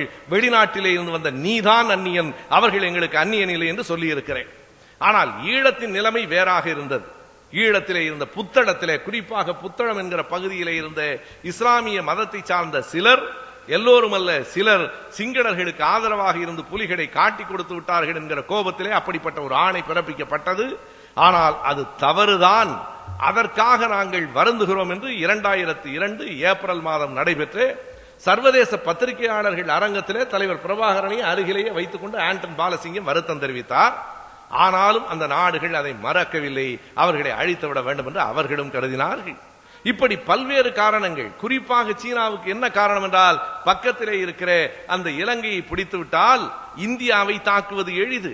இன்றைக்கும் சீனாவினுடைய மிகப்பெரிய திட்டம் என்ன என்பதை நாம் பல பத்திரிகைகளிலே படிக்கிறோம். ஆபரேஷன் பேர்ல் செயின் என்பதுதான் அவர்களின் திட்டம். அதை ஆங்கிலத்தில் அப்படி சொல்லுகிறார்கள், இந்தியாவை சுற்றி ஒரு முத்துமாலை திட்டம் என்று அதற்கு பெயர். இந்தியாவின் வடக்கிலே இருக்கிற பகுதி பாகிஸ்தான் அதற்கு இணை நாடு. இங்கே இருக்கிற பங்களாதேஷோடு அதற்கு தொடர்பு இருக்கிறது. பர்மாவிலே சீனாவினுடைய துறைமுகம் இருக்கிறது. இந்தியாவை சுற்றி இருக்கிற பகுதிகளை எல்லாம் அவர்கள் பிடித்து விட்டார்கள். தெற்கிலே இருக்கிற இலங்கையிலும் கால் பதித்து விட்டால் என்றைக்காவது ஒரு நாள் இந்தியாவை தாக்குவது அவர்களுக்கு மிக எளிதாக இருக்கும் என்கிற கணக்கு சீனாவுக்கு இருக்கிறது. எனவே இத்தனை சர்வதேசிய அரசியல் கலந்திருக்கிற அந்த போராட்டத்தை கலைஞர் ஒருவர் நிறுத்திவிட முடியும் என்று கருதுவது அறியாதவர்களின் எண்ணமாக இருக்கலாம். ஆனால் நம்முடைய உள்ளூர் அரசியல் தலைவர்கள் சொல்லுகிறார்களே, அவர்கள் அறியாமல் சொல்லவில்லை, அறிந்தே சொல்லுகிறார்கள். இந்த பழியை எப்படியாவது கலைஞர் மீது போட்டுவிட வேண்டும் என்பதற்காக சொல்லுகிறார்கள். மே 18ஆம் தேதி காலை 8 மணிக்கு கலைஞர் வீட்டிலே கோபாலபுரத்திலே அவரோடு இருந்தவன் நான். அவர் எந்த மனநிலையிலே இருந்தார் என்பதை பக்கத்தில் இருந்து பார்த்தவன் நான் இனி பொய் சொல்லி கலைஞரை உயர்த்தி பிடிக்க வேண்டும் என்கிற தேவையில்லை. என் தோள்கள் தாங்கி பிடிக்கிற அளவுக்கு அவர் பலவீனமாகவும் இல்லை. கோடிக்கணக்கான மக்களுக்கு அவர் தலைவராக இருக்கிறார். நான் மேடைகளிலே இவற்றையெல்லாம் சொல்லுவதற்கு அடிப்படை காரணம் உண்மையை சொல்ல வேண்டும் என்கிற ஒரு வேட்கைக்காகத்தானே தவிர வேறு எதற்காகவும் இல்லை. 17ஆம் தேதி இரவு முழுவதும் நானும் நம்முடைய அருட்தந்தை கஸ்பரும் கனிமொழி அவர்களும் தொடர்ந்து தொலைபேசியில ஈழத்திற்காக பேசிக்கொண்டே இருக்கிறோம். மணிக்கணக்கில் இங்கே இருந்து பேசுவது, வெளிநாடுகளுக்கு பேசுவது, ஈழத்தின் தலைவர்களோடு பேசுவது. கடைசி நாளில் நான் பல மேடைகளிலேயும் அதை குமுதத்தினுடைய பேட்டியிலும் கூட சொன்னேன், இனி மறைக்க வேண்டியதில்லை என்பதனாலே 17ஆம் தேதி இரவு நான் கடைசியாய் கேட்ட அந்த தொலைபேசியினுடைய உரையாடல் இப்போதும் என் நினைவில் இருக்கிறது. அங்கே இருக்கிற சூசை கடற்படையின் தலைவர் சூசை இன்னொரு நண்பருக்கு சொல்லி அவர் மூலமாக எனக்கு ஒரு செய்தி வந்து, கடைசியாக புலிகளினுடைய தளபதிகளிலே ஒருவர் பேசுகிற போது இறுதி நேரத்தில் அவர்கள் அந்த தொலைபேசிகளை எல்லாம் பயன்படுத்துகிற நிலையை எல்லாம் கடந்து விட்ட நேரத்தில் நான் சொல்லுகிறேன், மே 17ஆம் தேதி இரவு சென்ற ஆண்டு அந்த தளபதிகளிலே ஒருவர் பேசுகிற போது அங்கே வெடிக்கிற குண்டுகளின் சத்தம் இங்கே என் காதுகளை பிளக்கிறது. தொலைபேசியில் இத்தனை மைல்களுக்கு பிறகு அந்த சத்தம் என் காதுகளை பிளக்கும் என்றால் அந்த மக்கள் அந்த மண்ணில் எத்தனை துன்பத்துக்கு ஆளாகி இருப்பார்கள் என்பதை நீங்கள் எண்ணி பாருங்கள். அந்த தளபதிகளிலே ஒரு தம்பி சொன்னான், அண்ணா, ஒருவேளை நான் உங்களோடு பேசுகிற கடைசி தொலைபேசியாக இது இருக்கக்கூடும் என்று சொன்னான். அப்படித்தான் நடந்தது. எனவே ஒட்டுமொத்த நாடுகளும் சேர்ந்து ஒன்றாக அவர்களை அழித்து விட வேண்டும் என்று கருதிய அந்த காலகட்டத்தில் இரவு 12:45 மணிக்கு ஒரு தொலைபேசி வருகிறது. நான் ஒரு செய்தியை கனிமொழி இடத்திலே சொல்ல வேண்டும். இந்த நேரத்திலே அவரை அழைப்பது முறையாகாது என்கிற எண்ணத்திலே நான் தயங்கிக் கொண்டிருக்கிறேன். தொலைபேசி வருகிறது. பேசியவர் அவர்தான். நானே சொல்கிறேன், உங்களை அழைத்து சொல்ல வேண்டும் என்று கருதினேன். இந்த நேரத்தில் அழைப்பது முறையாக இருக்காதே என்று கவலைப்பட்டுக் கொண்டிருந்தேன். இல்லை, ஈழ மக்களுக்காக 24 மணி நேரமும் என்னை நீங்கள் அழைக்கலாம், தயங்க வேண்டியதில்லை என்று சொன்னார். அதை அவரை மேடையிலே வைத்துக் கொண்டு சொன்னேன். நான் ரகசியத்தை சொல்லுகிறேன் என்று எண்ணாதீர்கள். திருவாரூர் மேடையிலே அவரையும் வைத்துக் கொண்டு சொன்னேன். மக்கள் அறிய வேண்டும் என்பதற்காக சொல்லுகிறேன். அப்போது கனிமொழி சொன்னார், எல்லா செய்திகளையும் ஏறத்தாழ 11 மணி வரைக்கும் நடந்த செய்திகளை அப்பாவிடத்திலே நான் சொல்லிவிட்டேன். காலையிலே நீங்கள் வருவீர்கள் என்று சொல்லி இருக்கிறேன். என்ன உதவி கடைசி நேரத்தில் என்ன செய்ய முடியுமோ அதை செய்யலாம் என்று அப்பாவும் சொல்லி இருக்கிறார்கள். எந்த விதமான நேர்காணலுக்கு நேரம் குறிக்கவில்லையே என்று நீங்கள் தயங்க வேண்டாம், காலையிலே நீங்கள் கோபாலபுரத்துக்கு போய்விடுங்கள் என்று சொன்னபோது காலை 8 மணிக்கு போகிற போதுதான் அந்த கவலை செய்தியோடு கலைஞர் அவர்களும் காத்திருக்கிறார்கள். நான் அவர் வீட்டை நெருங்குகிற போது எனக்கு வெளிநாட்டிலிருந்தும் தகவல் வருகிறது. நடேசன், வெள்ளை கொடியோடு போன நடேசன் கொல்லப்பட்டார். தலைவரினுடைய மகன், மூத்த மகன் சார்லஸ் ஆண்டனி கொல்லப்பட்டார். புலித்தேவன் கொல்லப்பட்டார் என்கிற செய்திகள் எல்லாம் சரியாய் சொன்னால் என்னுடைய ஓட்டுநர் அறிவார். அந்த பாம்குரோவ் என்கிற ஓட்டலுக்கு அருகில் போகிற போது அந்த செய்தி வருகிறது. தொலைபேசியை கேட்டுக்கொண்டிருந்த என் கண்களில் இருந்து என்னை அறியாமல் நீர் வடிகிறது. நான் கோபாலபுரம் போகிறேன். முதலமைச்சரினுடைய உதவியாளர் சண்முகநாதன் அவர்கள் திடீரென்று வந்திருக்கிறேன், எந்த விதமான நேர்காணலுக்கான நேரம் வாங்கவில்லையே என்று சிந்திக்கிறார். ஒன்றுமில்லை, தலைவரிடத்திலே நான் வந்திருக்கிறேன் என்று சொல்லுங்கள், தலைவருக்கு நான் வருவேன் என்று தெரியும் என்று சொன்னேன். அப்போது அவர் சந்தேகத்தோடு தான் மாடிக்கு போனார். போன அடுத்த நிமிடம் என்னை அழைத்தார்கள். போன நேரத்தில் நான் உண்மையாய் சொல்லுகிறேன் நண்பர்களே, இவற்றையெல்லாம் பதிவு செய்ய வேண்டும் என்பதற்காக சொல்லுகிறேன். வழக்கமான உடையிலே தலைவர் இல்லை. வெறும் லுங்கியை கட்டிக்கொண்டு மேலே ஒரு வெள்ளை துண்டை போட்டுக்கொண்டு அரைக்கை பனியனை போட்டுக்கொண்டு ஏறத்தாழ கண்கள் கலங்கிய நிலையிலே தான் அவர் அமர்ந்திருந்தார். நான் போன உடனே, என்னப்பா நான் கேள்விப்படுறதெல்லாம் உண்மையான்னு கேட்டார். வருகிற போதுதான் நானும் அது பற்றிய செய்திகளை கேட்டேன். நீங்க தான் சொல்லணும், உண்மையான்னு சொல்லணும்னு. நாள் முடிந்ததையெல்லாம் செய்யறப்பா, காலையிலிருந்து நான் அது பற்றி தான் பேசிக் கொண்டிருக்கிறேன், இந்த பார் அப்படின்னு சண்முகநாட்ட சொல்லி இந்த வீரபாண்டியன் காட்டுங்க. இல்ல ஐயா, நீங்க சொன்னா போதும், இல்ல நீ பாரு. டெல்லியிலே இருக்கிறவர்களோடு, அத்தனை அமைச்சர்களோடும், இலங்கையில் இருக்கிறவர்களோடும் தொடர்ந்து பேசிக் கொண்டிருந்தார். கவலை தோய்ந்த நெஞ்சோடு இருந்தார். அவர் சொன்ன வார்த்தையை நான் சொல்லுகிறேன், நம்மால காப்பாற்ற முடியாம போயிடும் போல இருக்கப்பான்னு சொன்னார். அவருக்கு நெஞ்சின் ஆழத்தில் அவர்களை காக்க வேண்டும் என்கிற எண்ணம் இருந்தது, ஈரம் இருந்தது. இவர்களுக்கு எல்லாவற்றையும் தாண்டி அவரை கவிழ்த்து விட வேண்டும் என்கிற ஒரு எண்ணத்தை தவிர நான் கேட்கிறேன். இன்றைக்கும் அந்த மக்களுக்கு முள்வேலிக்கு உள்ளே இருக்கிற இன்றைக்கும் 1 லட்சம் மக்கள் இருக்கிறார்கள் என்பதுதான் உண்மை. யார் அந்த 1 லட்சம் மக்கள்? மிக அண்மையிலே அங்க போய்விட்டு வந்த ஒரு நண்பர் இடத்தில் அந்த செய்தியை சொல்லுகிறார். உண்மையாக இப்போது அவர்கள் கதவை திறந்து விட்டார்கள், ஆனால் போவதற்கு வேறு இடம் இல்லாமல் அங்கே இருக்கிறார்கள். போவதற்கு வேறு இடம் இல்லை. அவர்களுடைய வீடுகள் எல்லாம் தரைமட்டமாக இடித்து தகர்க்கப்பட்டிருக்கின்றன. எனவே இன்றைக்கு அந்த மக்கள் அங்கே இருக்கிறார்கள். அந்த மக்களுக்கு இனி யாரால் உதவ முடியும்? ஒரே ஒரு கேள்விக்கு நெஞ்சத்திலே ஈரம் உள்ளவர்கள் விடை சொல்லுங்கள். அந்த புலிகள் இயக்கத்தை போல ஒரு மாபெரும் இயக்கத்தை பார்த்ததில்லை என்று நான் சொன்னேன். ஆனால் இன்றைக்கு அந்த இயக்கம் அந்த மண்ணிலே இல்லை. நாளைக்கு மறுபடியும் வரலாம். தஞ்சாவூரிலே நான் பேசி முடிக்கிற போது தஞ்சை கூட்டத்தில் கடைசியாக நான் சொன்னேன், எப்போதும் எங்கேயும் ஆதிக்கம் இருக்கிற இடங்களிலே எல்லாம் விடுதலை உணர்ச்சி வந்தே தீரும். அதை யாரும் மறுக்க முடியாது. நீங்கள் கேட்டிருப்பீர்கள், உலகத்தமிழ் செம்மொழி மாநாட்டிலே பேசுகிற போதும் நான் அந்த அரங்கத்திலேயும் சொன்னேன், நம்முடைய தமிழ் ஈழம் மட்டுமல்ல, ஒடுக்கப்படுகிற எந்த இனமும் மறுபடியும் மறுபடியும் எழும் என்பதுதான் இயற்கை. தஞ்சை கூட்டத்திலே நான் பேசி முடிக்கிற போது கடைசியாய் 3 வரிகளை சொன்னேன். நேரடியாக கூட சொல்லவில்லை, ஆனால் திரண்டிருந்த மக்கள் அதை தெளிவாக புரிந்து கொண்டார்கள். நான் சொன்னேன், கடலின் கரையில் நண்டுகள் கீறும், அந்த கீறல்களை அலைகள் வந்து அடிக்கும், அலைகள் போன பின் மறுபடியும் நண்டுகள் கீறும் என்பதுதான் வரலாறு. நண்டுகள் கீறும், அலைகள் அடிக்கும், ஆனாலும் நண்டுகள் கீறும். மறுபடியும் அந்த மண்ணில் இயக்கங்கள் எழலாம், போராட்டங்கள் வரலாம், அது வேறு. ஆனால் இன்றைக்கு அந்த மண்ணில் இயக்கங்கள் இல்லை என்பதுதானே உண்மை. இன்றைக்கு அந்த மக்களை காப்பாற்றுகிற அந்த இயக்கம் இல்லை என்றால் வேறு யார் மூலமாக அந்த மக்களை காப்பாற்ற முடியும்? இங்கே இருந்து போர் தொடுத்து போய் நம்மாலே காப்பாற்ற முடியுமா?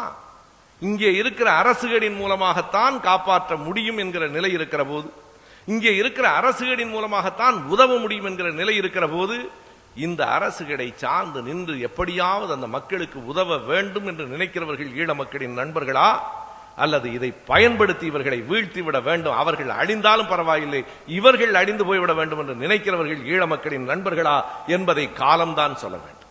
இன்றைக்கும் அந்த மக்கள் யார் ஓங்கி குரல் கொடுத்து பேசுகிறார்களோ, யார் கலைஞரை தாக்குகிறார்களோ, அவர்கள் எல்லோரும் ஈழத்தினுடைய ஆதரவாளர்கள் என்று கருதுகிறார்கள். அவர்கள்தான் ஈழ மக்களுக்கு, இன்றைக்கு துன்பப்பட்டுக் கொண்டிருக்கிற மக்களுக்கு பெரும் கொடுமையை அவர்கள்தான் செய்து கொண்டிருக்கிறார்கள் என்பதை வரலாறு குறித்து வைக்கும். இன்றைக்கு தெரியாது. எப்போதும் நண்பரும் பகை போல் தெரியும். யார் நண்பன் யார் பகைவன் என்பதை காலம்தான் சொல்லும். உண்மையாக நாம் யாருக்காக பாடுபட்டோம் என்பதை காலம் சொல்லும். எதற்காக ஈழத்தின் சிக்கலை இத்தனை விரிவாக நான் சொன்னேன் என்றால், இன்றைக்கு ஈழத்தை வைத்துக் கொண்டுதான் திரும்ப திரும்ப அரசியல் இயக்கங்கள், கட்சிகள் அனைத்தும் தேர்தல் வருகிற நேரத்தில் ஈழத்துக்கு எதிரானவர் என்பவர்களை சொல்லிக் கொண்டிருக்கிறார்கள். காங்கிரஸ் கட்சியும் திமுகவும் கூட்டணியாக இருக்கலாம். ஆனால் காங்கிரஸ் கட்சியை பற்றிய விமர்சனங்களை நான் எப்போதுமே கைவிட்டதில்லை. அது வேறு. அண்மையிலே கூட அதுவும் பெரியார் மண்ணுக்கு வந்தேன் என்பதிலே பெருமைப்பட்ட அதே நேரத்திலே பெரியார் வீட்டிலிருந்தே ஒருவர் பெரியாருக்கு எதிராக புறப்பட்டிருக்கிறார் என்கிற வேதனை எனக்கு நெஞ்சத்திலே உண்டு. மிக அண்மையிலே நான் பெயர் சொல்லி திமுக தலைவர்கள் மேடையிலே இருக்கிற போது சொன்னேன். EVK இளங்கோவன் அவர்கள் ஒரு மேடையிலே சொல்லுகிறார், இலவசம் கொடுத்து கொடுத்து தான் இந்த மக்களை கெடுத்து விட்டார்கள் என்று சொல்லிவிட்டு அந்த மேடையிலே இலவசமாக பென்சிலும் பேனாவும் கொடுக்கிறார். அதற்கு என்ன பொருள்? அதே மேடையிலே பிள்ளைகளுக்கு நோட்டும் பென்சிலும் கொடுத்தீர்களே, உங்களால் இலவசமாக இவ்வளவுதான் கொடுக்க முடியும், தலைவரால் இலவசமாக மக்களுக்கு அரிசி கொடுக்க முடியும். வேறொன்றும் இல்லை நண்பர்களே, அது இலவச திட்டம் இல்லை, மக்கள் நல்வாழ்வு திட்டம். மக்களிடம் வாங்கிய வரிப்பணத்தில் மக்களுக்கே நன்மைகளை செய்வது நல்வாழ்வு திட்டமே தவிர இலவச திட்டம் இல்லை. அதே மேடையிலே EVK இளங்கோவன் ஒரு தவறான தகவலை சொல்லி இருக்கிறார். 50 ஆண்டுகளுக்கு முன்பாகவே காமராஜர் அவர்கள் இலவச மதிய உணவு திட்டத்தை 100 கோடி ரூபாய் செலவில் செய்தார் என்கிற ஒரு புள்ளி விவரத்தை சொல்லி இருக்கிறார். நான் சொன்னேன், மேடையிலே பேசுகிற போது பொறுப்பானவர்கள் பொறுப்பாக பேச வேண்டும். நீங்கள் பொறுப்பான இடத்திலே எல்லாம் இருந்திருக்கிறீர்கள். 100 கோடி ரூபாய் 55வது ஆண்டில் செலவழித்தார் என்பது உண்மையா? உங்களை காட்டிலும் காமராஜரை கூடுதலாக நேசிக்கிறவர்கள் கருப்பு சட்டைக்காரர்கள். எங்கள் ஐயா பெரியார் பச்சை தமிழன் என்று உலகத்திற்கு அடையாளம் காட்டியது பெரியாரைத்தான், காமராஜரைத்தான். காமராஜரை பெரியார் மதித்ததை போல வேறு யாரும் மதித்ததில்லை, எந்த காங்கிரஸ்காரனும் மதித்ததில்லை. எல்லா இடங்களிலேயும் தந்தை பெரியார் சொல்லுவார், கல்வி தொடர்பான விழா நடக்குமானால் அந்த மேடையில் கல்வி வள்ளல் காமராசர் வாழ்க என்று சொல்லிவிட்டு விழாவை தொடங்குங்கள். எந்த மேடையிலாவது சுயமரியாதை திருமணம் நடைபெறுமானால் அறிஞர் அண்ணா வாழ்க என்று சொல்லிவிட்டு அந்த திருமணத்தை தொடங்குங்கள், அவர்தான் அதை சட்டமாக்கினார் என்று தந்தை பெரியார். 2 பேர் அவருடைய பிள்ளைகள் தான். ஆனாலும் அந்த பெருமையை தனக்கு எடுத்துக் கொள்ளாமல் அவர்களுக்கு கொடுத்தவர் தந்தை பெரியார். எனவே காமராஜர் மீது அளவு கடந்த மதிப்பும் அன்பும் உடையவர்கள் நாங்கள். ஆனால் அதே நேரத்திலே தகவல்களை சரியாக சொல்ல வேண்டாமா? அந்த வரலாற்று செய்திகளை நான் புரட்டி பார்க்கிறேன். 55வது ஆண்டு ஜூலை மாதம் அந்த மதிய உணவு திட்டம் தொடங்குகிறது. அதற்கு முன்பாக ஒரு வரலாறு உண்டு. வரலாற்றை கவனமாக மறைக்கிறார்கள். முதலாக மதிய உணவு திட்டத்தை யார் கொண்டு வந்தார்கள் என்றால் நீதி கட்சி தான் கொண்டு வந்தது. நீதி கட்சி கொண்டு வந்த அந்த திட்டத்தை மறைத்து விடுவது எப்போதும் இவர்களுக்கு வழக்கம். நீதி கட்சி செய்திருக்கிற செயல்கள், நீதி கட்சியின் மீது நமக்கு விமர்சனங்கள் இருக்கலாம். அது பணக்காரர்களினுடைய இயக்கமாக ஒரு கட்டத்தில் இருந்திருக்கலாம். ஆனால் நீதி கட்சி செய்திருக்கிற செயல்களையும் கூட அண்ணன் திருநாவுக்கரசு அவர்கள் நீதி கட்சி வரலாறு என்ற 1100 பக்கங்களிலே கொண்டு வந்திருக்கிறாரே, எத்தனை நுட்பமான செய்திகள் அதிலே அடங்கி இருக்கின்றன என்பதை நாம் பார்க்க வேண்டும். எனவே ஒவ்வொன்றையும் திட்டமிட்டு மறைக்கிறார்கள். ஐயா பாவாணர் மீது நமக்கு மதிப்பில்லையா? பாவாணரை என்றைக்காவது ஒரு நாள் நாம் எங்காவது ஒரு சொல் குறைத்து மதிப்பிட்டிருக்கிறோமா?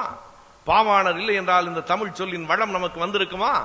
ஆனால் பாவாணருக்கு கொடுக்கப்பட்ட பட்டத்தை, முழுமையான பட்டத்தை சொல்லாமல் மறைத்து எப்படி சொல்லுகிறார்கள்? அவரை மொழி ஞாயிறு என்கிறார்கள். அதுதான் அவருக்கு கொடுத்த பட்டமா?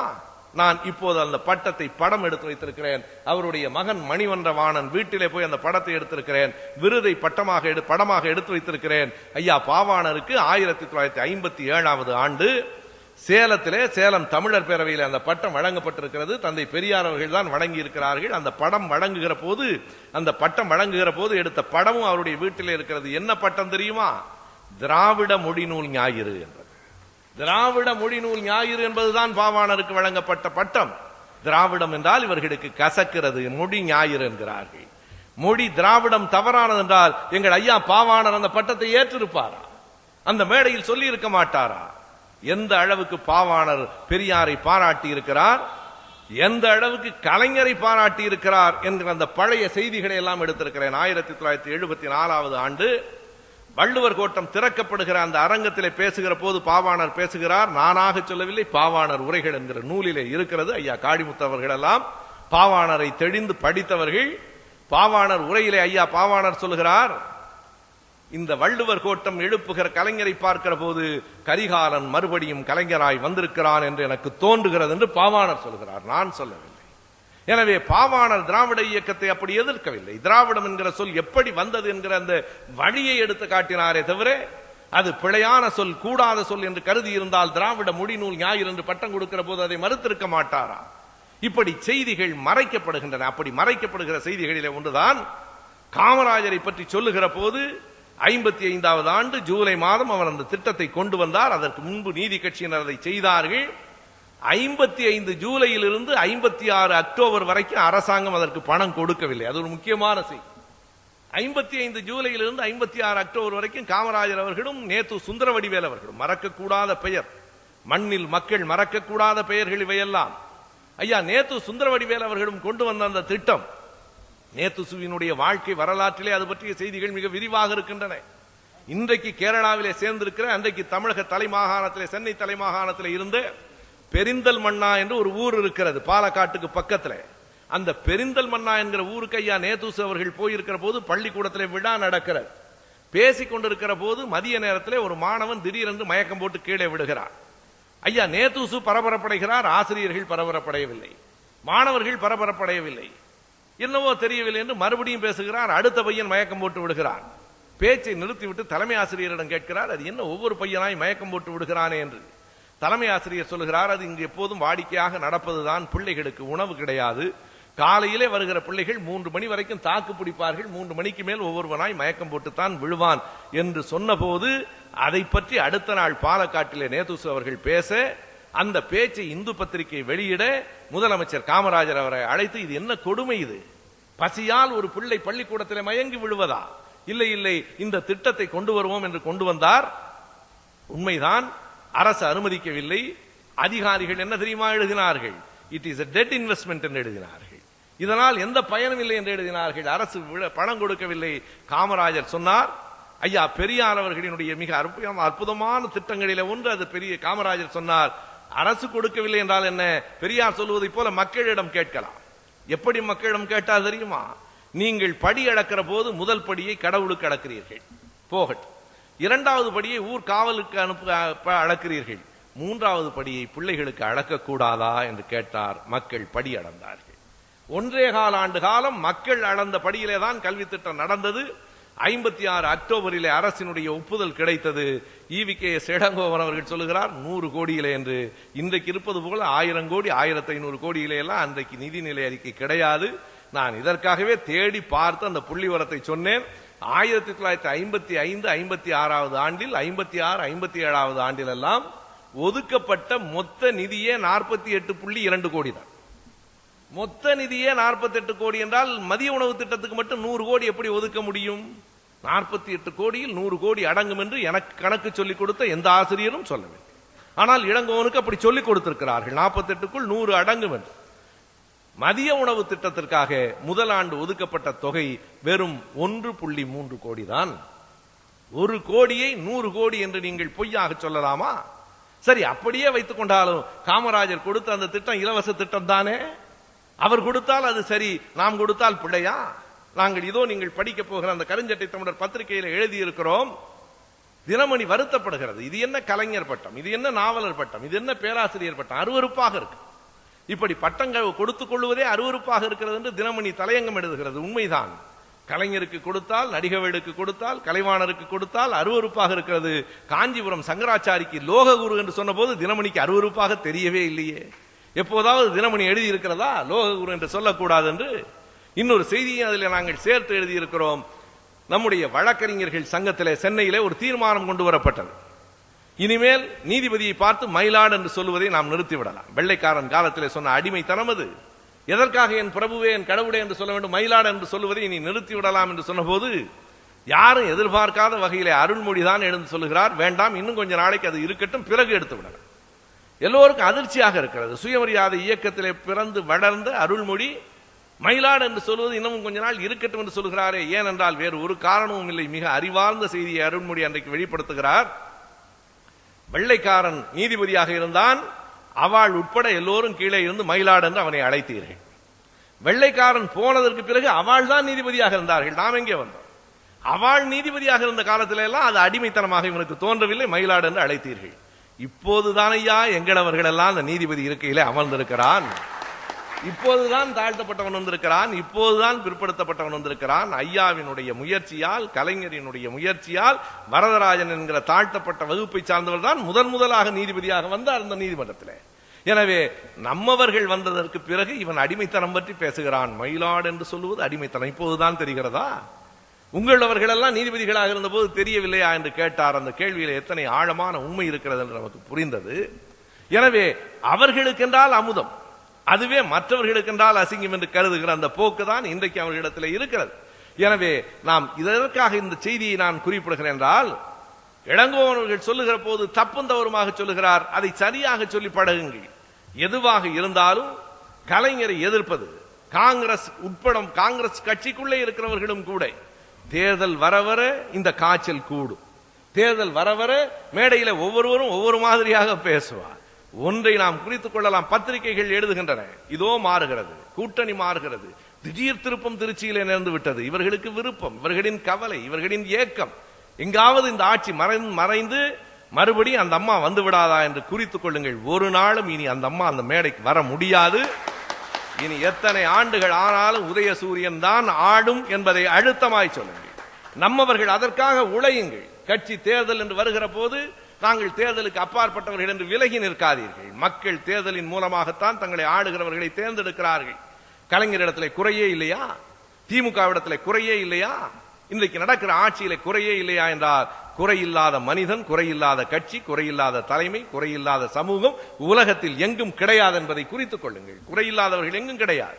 என்னிடமும் குறை உண்டு, உங்களிடமும் குறை உண்டு. நமக்கு இருக்கிற ஒரே வாய்ப்பு, ஒப்பீட்டு அளவில் யார் ஆட்சிக்கு வர முடியும்? அடுத்ததாக வரக்கூடிய வாய்ப்பு 2 பேருக்குத்தான் இருக்கிறது. 2 பேரில் யார் மேலே நிற்கிறார்கள் என்றால் 1000 மடங்கு, லட்சம் மடங்கு கலைஞர் தான் மேலே நிற்கிறார் என்பதிலே மாற்று கருத்து உண்டா?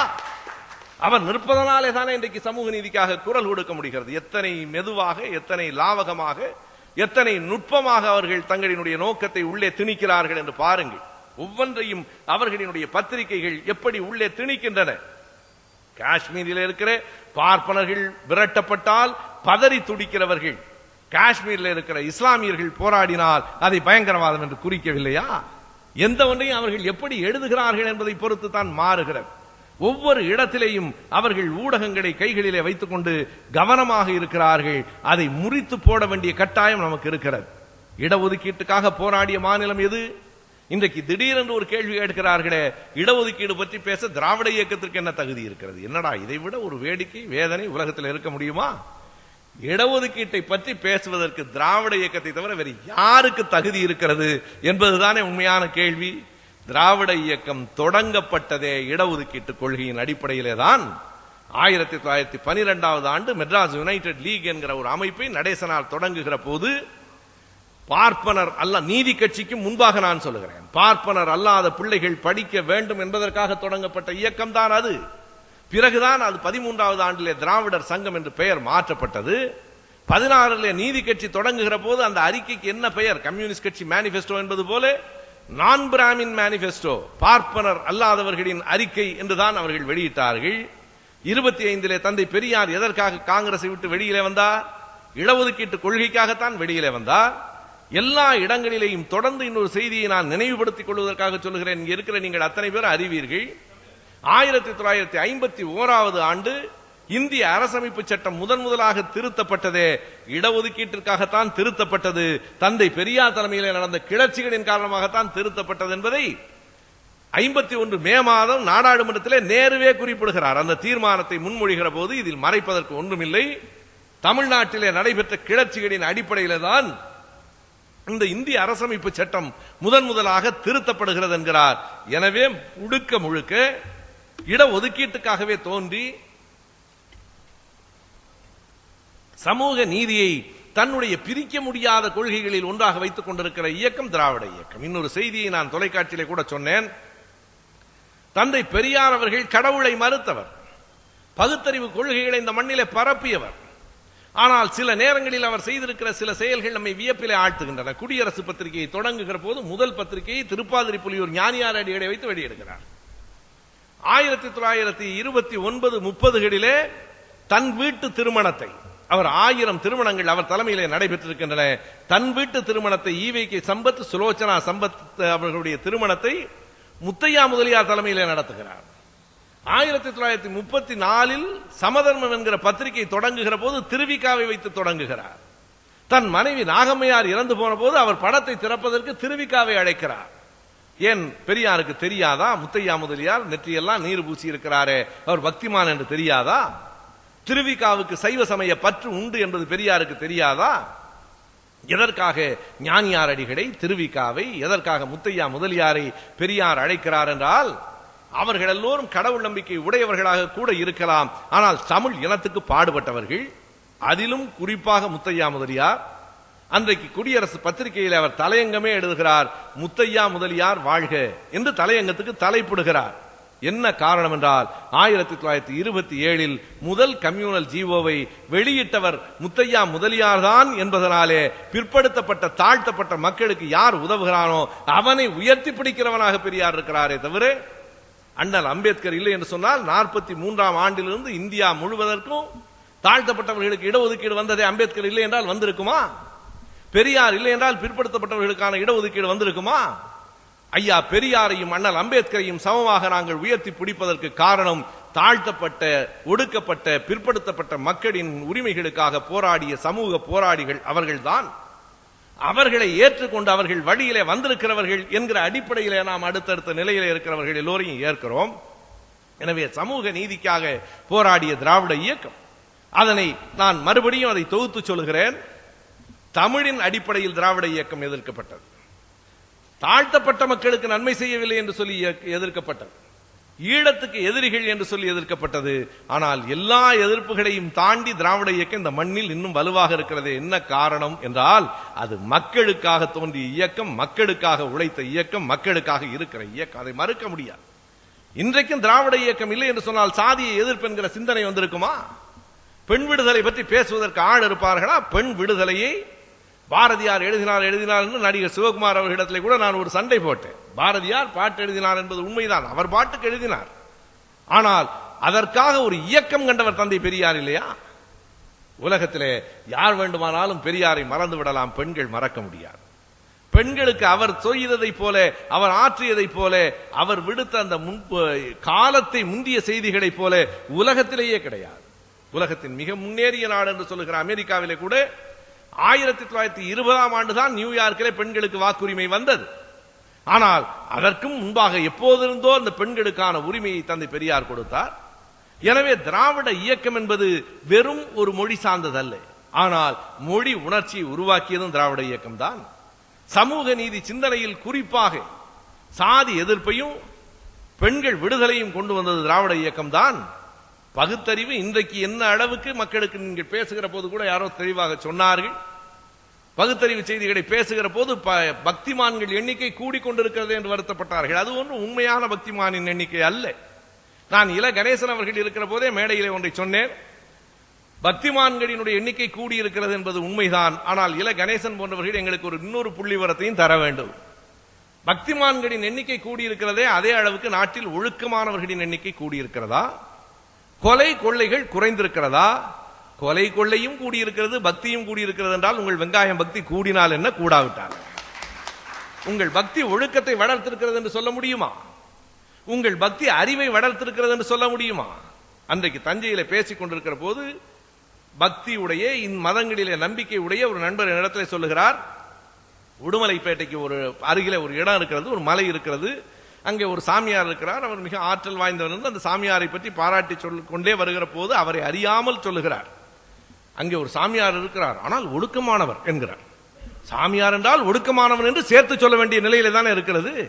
அதையும் நீங்கள் அவர் சொன்ன அந்த வரியை எண்ணி பாருங்கள். அவரை அறியாமல் வெளியே வருகிறது சாமியார், ஆனா ஒழுக்கமானவர். நீங்க தப்பா நினைக்க கூடாதுங்கிறார். சாமியார்னாலே தப்பா தான், ஆனால் ஒழுக்கமானவர் என்ன பொருள்? சாமியார் ஆனால் ஒழுக்கமானவர். சாமியார் என்றால் ஒழுக்கமற்றவர்கள் என்கிற நிலை இன்றைக்கு வந்திருக்கிறதா இல்லையா? இதோ இந்த அரவிந்தர் ஆசிரமத்தில் பாலியல் வன்முறைகள் என்று பத்திரிகைகளிலும் தொலைக்காட்சிகளிலும் செய்தி வந்திருக்கிறதே, அதை நான் எழுதியிருக்கிறேன். பாலியல் வன்முறைகள் என்று 5 பெண்கள் வெளிப்படையாக வந்து சொல்லி இருக்கிறார்கள். எப்படிப்பட்ட பாலியல் வன்முறைகள், யாரால்? அதே அரவிந்தர் ஆசிரமத்தில் தங்கி இருக்கிற 5-6 ஆண்கள் இந்த பெண்களுக்கு தொல்லை கொடுக்கிறார்கள். எப்படி தொல்லை கொடுக்கிறார்கள்? ஆபாச படங்களை கொண்டு வந்து கொடுக்கிறார்கள். அது சாமியார் மடம், ஆசிரமம். இவர்கள் வைத்திருக்கிற படம் ஆபாச படம். அதை வாங்க மறுத்தால் இரவு நேரத்தில் அந்த பெண்கள் தூங்குகிற அறைக்குள் வந்து சிறுநீர் கழிக்கிறார்கள். இதை அந்த பெண்கள் தொலைக்காட்சியிலே சொல்லுகிறார்கள். இதுதான் இன்றைக்கு இருக்கிற ஆசிரமத்தினுடைய நிலைமை. அரவிந்தர் மிக உயர்ந்தவர், இந்த ஆசிரமம் இப்படி போயிருக்கலாம் என்று இவர்கள் சொல்லலாம்.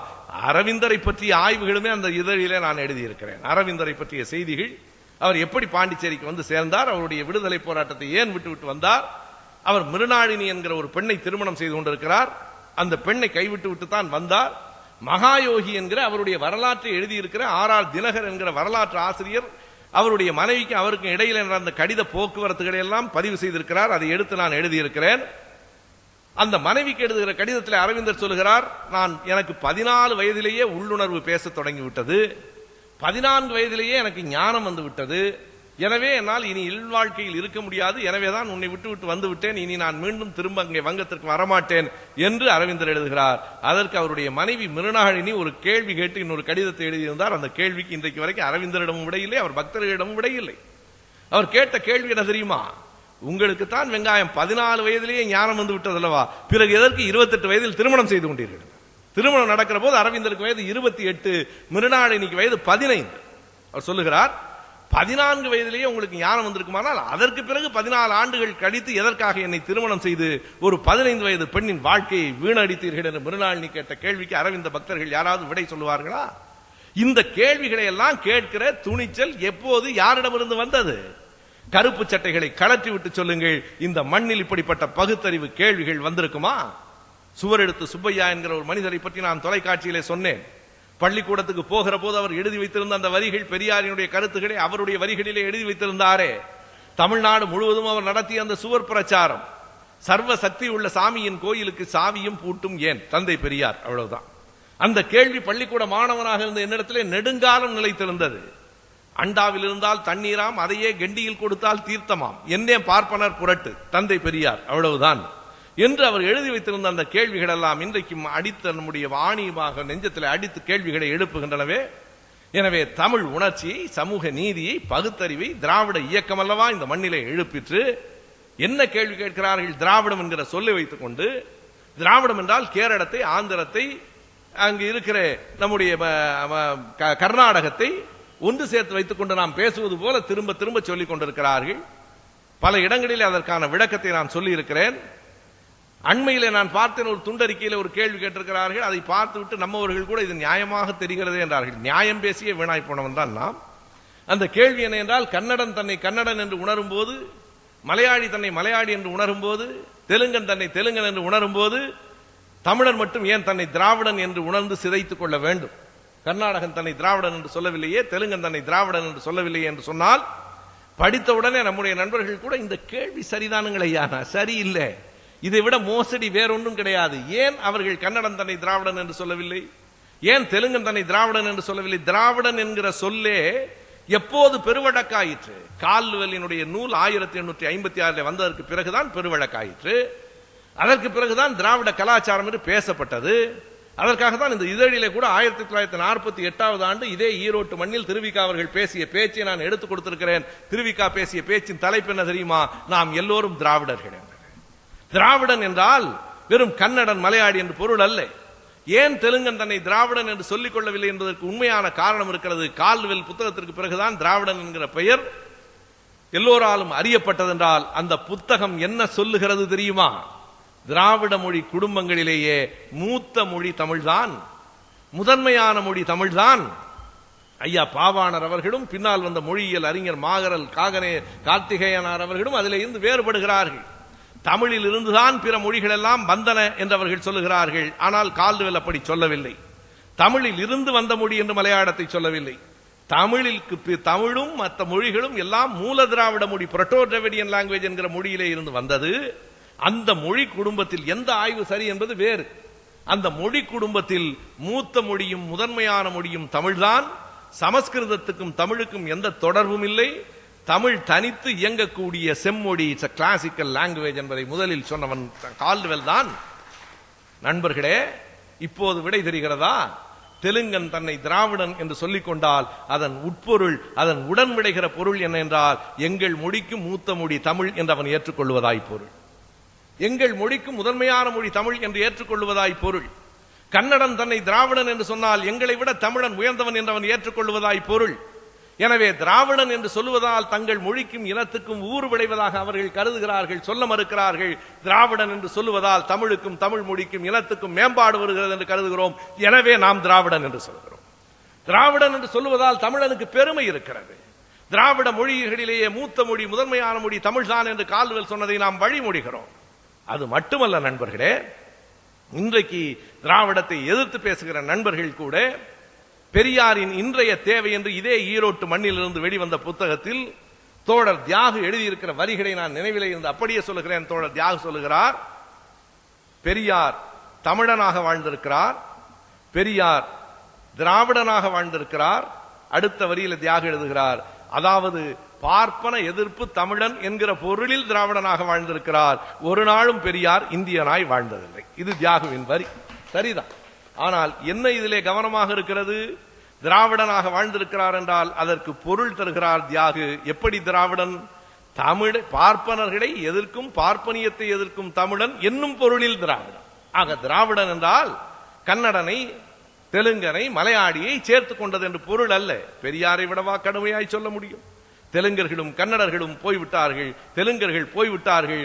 இந்த கன்னடர்களும் மலையாளிகளும் நம்மை விட்டு விரைவில் போய் தொலைந்தால் நல்லது என்று தேவலாம் போல தோன்றுகிறது. இந்த மலையாளிகள் எதிர்ப்பு மாநாடே நடத்த வேண்டும் போல இருக்கிறது. பெரியார் எல்லா பதவிகளிலும் உட்கார்ந்து கொள்ளுகிறீர்களே, இது தமிழ்நாடு இல்லையா? உங்களுக்கு என்ன இவ்வளவு செல்வாக்கு? எனவே மலையாளி எதிர்ப்பு மாநாடு ஒன்றை நடத்த வேண்டிய கட்டாயம் நம்மை நோக்கி வருகிறது என்று சொன்னவர் பெரியார். திரும்ப திரும்ப ஒரு உண்மையை மறைக்கிறார்களே, தமிழ்நாட்டுக்கு தமிழ்நாடு என்று சங்கரலிங்கனார் பெயர் வைக்க வேண்டும் என்று சொல்லி அந்த தியாகி, அந்த மாமனிதர் தன் உயிரை இந்த மண்ணிலே நீத்தார், உண்மைதான். ஆனால் அவருக்கு முன்பாக அதை சொன்னவர் யார்? ஏன் வரலாற்றை மறைக்கிறீர்கள்? 56வது ஆண்டு சங்கரலிங்கனார் உண்ணாவிரதம், 55வது ஆண்டு அக்டோபர் மாதம் 11ஆம் தேதி தமிழ்நாடு என்று நீ பெயர் வைக்கவில்லை என்றால் உங்களால் சகித்துக் கொள்ள முடியுமோ முடியாதோ? என்னால் சகித்துக் கொள்ள முடியாது. இனி இது மெட்ராஸ் ஸ்டேட் அல்ல, தமிழ்நாடு என்று வழங்கப்படும் என்று குடியரசில விடுதலையில எழுதியவர் தந்தை பெரியார். தந்தை பெரியார் தான் உண்மையை சொன்னால் தமிழ்நாடு என்று பெயர் வைக்க வேண்டும் என்று சொன்னவர் பெரியார். அதற்காக உயிரை விட்டவர் சங்கரலிங்கனார். அவர்கள் கனவை நினைவாக்கியவர் அறிஞர் அண்ணா என்றுதான் வரிசைப்படுத்த வேண்டும். இதுதான் உண்மையான வரலாறு. இன்னொரு செய்தியை மறைக்காமல் ஏற்றுக்கொள்ள வேண்டும். நாடாளுமன்றத்திலே தமிழ்நாடு என்கிற பெயரை வைக்க வேண்டும் என்கிற தீர்மானத்தை முன்மொழிந்தவர் பொதுவுடைமை கட்சியை சார்ந்த பூபேஷ் குப்தா. அவரை ஆதரித்தும் வாழ்த்தியும் பாராட்டியும் அறிஞர் அண்ணா அவர்கள் நாடாளுமன்றத்திலே பேசிய பேச்சு அண்ணா ஸ்பீக்ஸ் என்கிற புத்தகத்திலே அப்படியே இருக்கிறது. அண்ணா சொல்லுகிறார், நாங்கள் செய்ய வேண்டிய காரியத்தை நீங்கள் செய்திருக்கிறீர்கள், உங்களுக்கு தமிழ்நாடு என்றும் நன்றி கடன்பட்டிருக்கும். யார் எதிர்த்தார்கள்? வெங்கட்ராமன் என்கிற பார்ப்பனர் எதிர்த்தார். என்ன காரணம் சொல்லி எதிர்த்தார்? சட்டமன்றத்தில் கடுமையாக சொன்னார், நான் அமெரிக்காவுக்கு போயிருக்கிறேன், அங்கே மெட்ராஸ் ஸ்டேட் என்றால் தான் தெரியும், தமிழ்நாடு என்றால் தெரியாது. ஆஸ்திரேலியாவுக்கு போயிருக்கிறேன், மெட்ராஸ் ஸ்டேட் என்றால் தான் தெரியும், தமிழ்நாடு என்றால் தெரியாது. எனவே தமிழ்நாடு என்று நீங்கள் மாற்றக்கூடாது என்று பல நாடுகளின் பெயர்களை சொன்னார். அன்றைக்கு சட்டமன்றத்தில் இருந்த நாவலரும் கலைஞரும் கோவப்பட்டு எழுந்த போது அண்ணா கையமர்த்தி விட்டு சொன்னார்கள், கோவப்படாதீர்கள், அவர் ஒன்றும் தவறாக சொல்லிவிடவில்லை, அவர் இத்தனை நாடுகளுக்கு போய் வந்திருக்கிற செய்தியை நம்மிடம் வேறு எப்படித்தான் சொல்ல முடியும் என்று அண்ணா கேட்டார். அவ்வளவுதான். இத்தனை நாடுகளுக்கும் போய் வந்திருக்கிற செய்தியை பாவம் சொல்லிவிட்டு போகட்டும், அமருங்கள் என்று சொன்னார். அத்தோடு அந்த அவை அடங்கி போயிற்று. தமிழ்நாடு என்று பெயர் வைத்த கழகம் திராவிட முன்னேற்ற கழகம் தான்.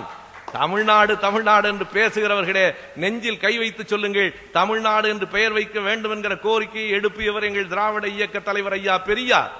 தமிழ்நாடு என்கிற பெயரை சூட்டியவர் எங்கள் அருமை அறிஞர் அண்ணா அவர்கள் தான் என்பதை வரலாற்று புத்தகத்தில் உங்களாலே மாற்றி எழுத முடியுமா? திராவிட இயக்கம் இல்லை என்றால் தமிழ் உணர்ச்சி இந்த மண்ணிலே இல்லை. திராவிட இயக்கம் இல்லை என்றால் இந்த நாட்டிலே தமிழ் இயக்கத்தினுடைய மேம்பாடுகள் இல்லை. திராவிட இயக்கம் இல்லை என்றால் சமூக நீதி இல்லை. திராவிட இயக்கம் இல்லை என்றால் பகுத்தறிவு இல்லை.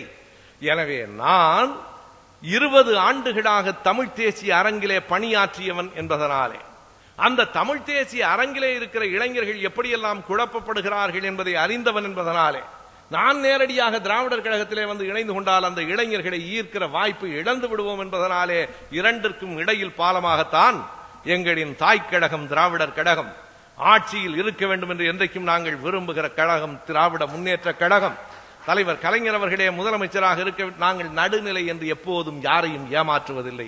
நாங்கள் நடுநிலை அல்ல, நாங்கள் திமுக கழகத்தின் ஆதரவாளர். என்னிடத்திலே வந்து சொன்னார்கள், நீங்கள் திமுகவுக்கு ஜால்ரா போடுகிறீர்கள் என்று.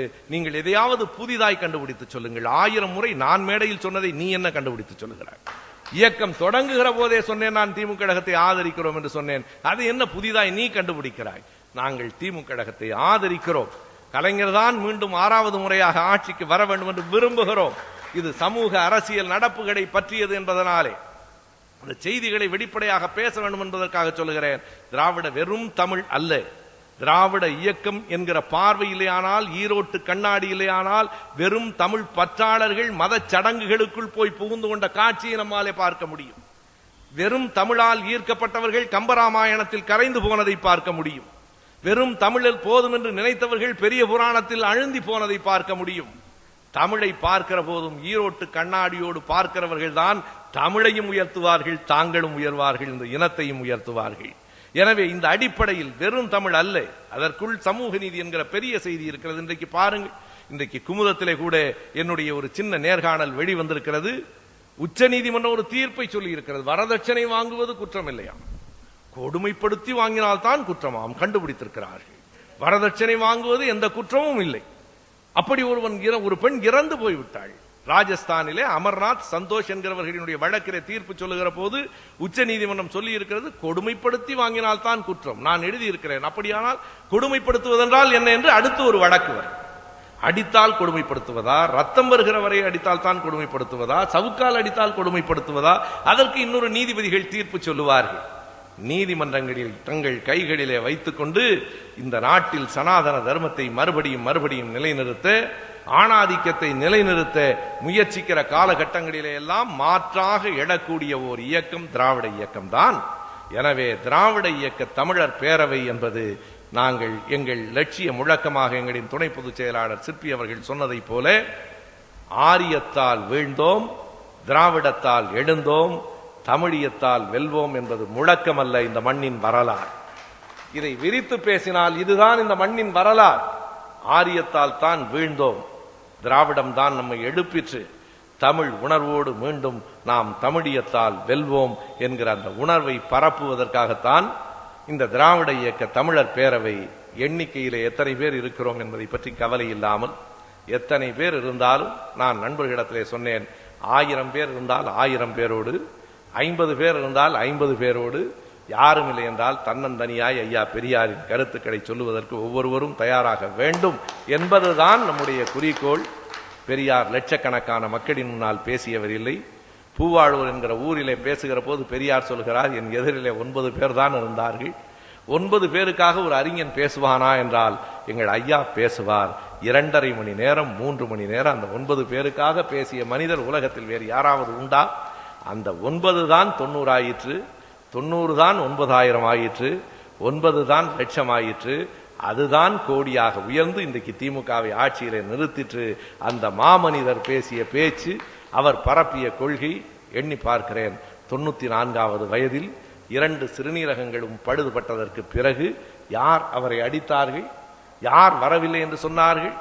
யாருக்காக கணக்கெழுதி வைத்தார்? இன்று இரவு குடித்த தேநீர் 3 அணா, சாப்பிட்ட சப்பாத்தி 2 அணா என்று கடைசி வரையில் தன் நாட்குறிப்பிலே கணக்கெழுதி வைத்து விட்டு போனாரே, யார் அவரை கணக்கு கேட்டார்கள்? 90வது வயதில் ஐயா பெரியாரின் பிறந்த நாளை திருச்சியிலே கொண்டாடுகிற போது பெரியவர்கள் எல்லோரும் சொன்னார்கள், போதும், போதுமான அளவிற்கு உழைத்து விட்டீர்கள், 90 வயதாகிவிட்டது, ஓய்வு எடுத்துக் கொள்ளுங்கள் என்று சொன்னபோது கோபப்பட்டவர் தந்தை பெரியார். அன்றைக்குத்தான் அவர் கோபப்பட்டு பேசுகிறார். எல்லாரும் ஓய்வெடுத்துக்கன்னு சொல்றீங்களே அப்படின்னு ஆரம்பிச்சு சொல்றார். நான் காலையில 2 இட்லி சாப்பிட்றேன், அப்புறம் மத்தியானம் ஒரு டீ சாப்பிட்றேன், அதுக்கப்புறம் இவ்வளவு புலால் சாப்பிட்றேன், சாயந்தரம் சப்பாத்தியோ அல்லது வீட்டு தொண்டர்கள் என்ன கொடுக்குறானோ சாப்பிட்றேன், இவ்வளவையும் சாப்பிட்டுட்டு அந்த மக்களுக்கு ஒன்றும் வேலை செய்யாம சும்மாருன்னு சொல்றியே என்று கோபப்பட்டார். கோடி கோடியாய் பெரியாரோடு ஒப்பிட்டு பார்த்தால் நாம் எவ்வளவு நல்ல இடத்தை பெற்றிருக்கிறோம், எவ்வளவு வாய்ப்பு வசதிகளை பெற்றிருக்கிறோம். பாவேந்தர் பாரதிதாசன் கடைசி வரைக்கும் விமானத்தில் ஏறி பயணம் செய்ய வேண்டும் என்று ஆசைப்பட்டார். அந்த ஆசை நிறைவேறவில்லையே. தந்தை பெரியார் அவர்கள் கோடீஸ்வரராக வாழ நினைத்திருந்தால் வாழ்ந்திருக்கலாம், வாழவில்லையே. எனவே இந்த மக்களுக்காக தன்னை கடைசி வரை அர்ப்பணித்துக் கொண்டு இந்த மண்ணில் மக்களுக்காக காலமெல்லாம் கடும் வெயிலில் மழையில் கொட்டுகிற மழையில் கொளுத்துகிற கோடையில் பணியாற்றிய தந்தை பெரியார் அவர்களின் பிள்ளைகளாக தொண்டர்களாக நாம் என்றைக்கும் இந்த மண்ணில் தொடர்ந்து பணியாற்றுவோம். திராவிட இயக்கத்தினுடைய செயல்பாடுகளை, திராவிட இயக்கத்தின் தொண்டை தெரு தெருவாக ஊர் ஊராக எடுத்துச் சொல்லுவதுதான் எங்கள் இயக்கத்தின் வாழ்நாள் பணி. எனவே அந்த பணிக்கு உங்கள் ஒத்துழைப்புகளை தாருங்கள். வாய்ப்பு இருக்கிற இளைஞர்கள் இணைந்து பணியாற்றுங்கள். எங்கள் பத்திரிகைகளுக்கு பணத்தை கொடுங்கள் என்று திரும்ப திரும்ப தம்பிகள் கேட்டது வெறும் பணத்துக்காக அல்ல, அதை நடத்த முடியாமல் நாங்கள் படுகிற அல்லல்களிலே இருந்து விடுபடுவதற்காகத்தான். ஒத்துழைப்பை தாருங்கள். வாய்ப்புக்கு நன்றி. வணக்கம்.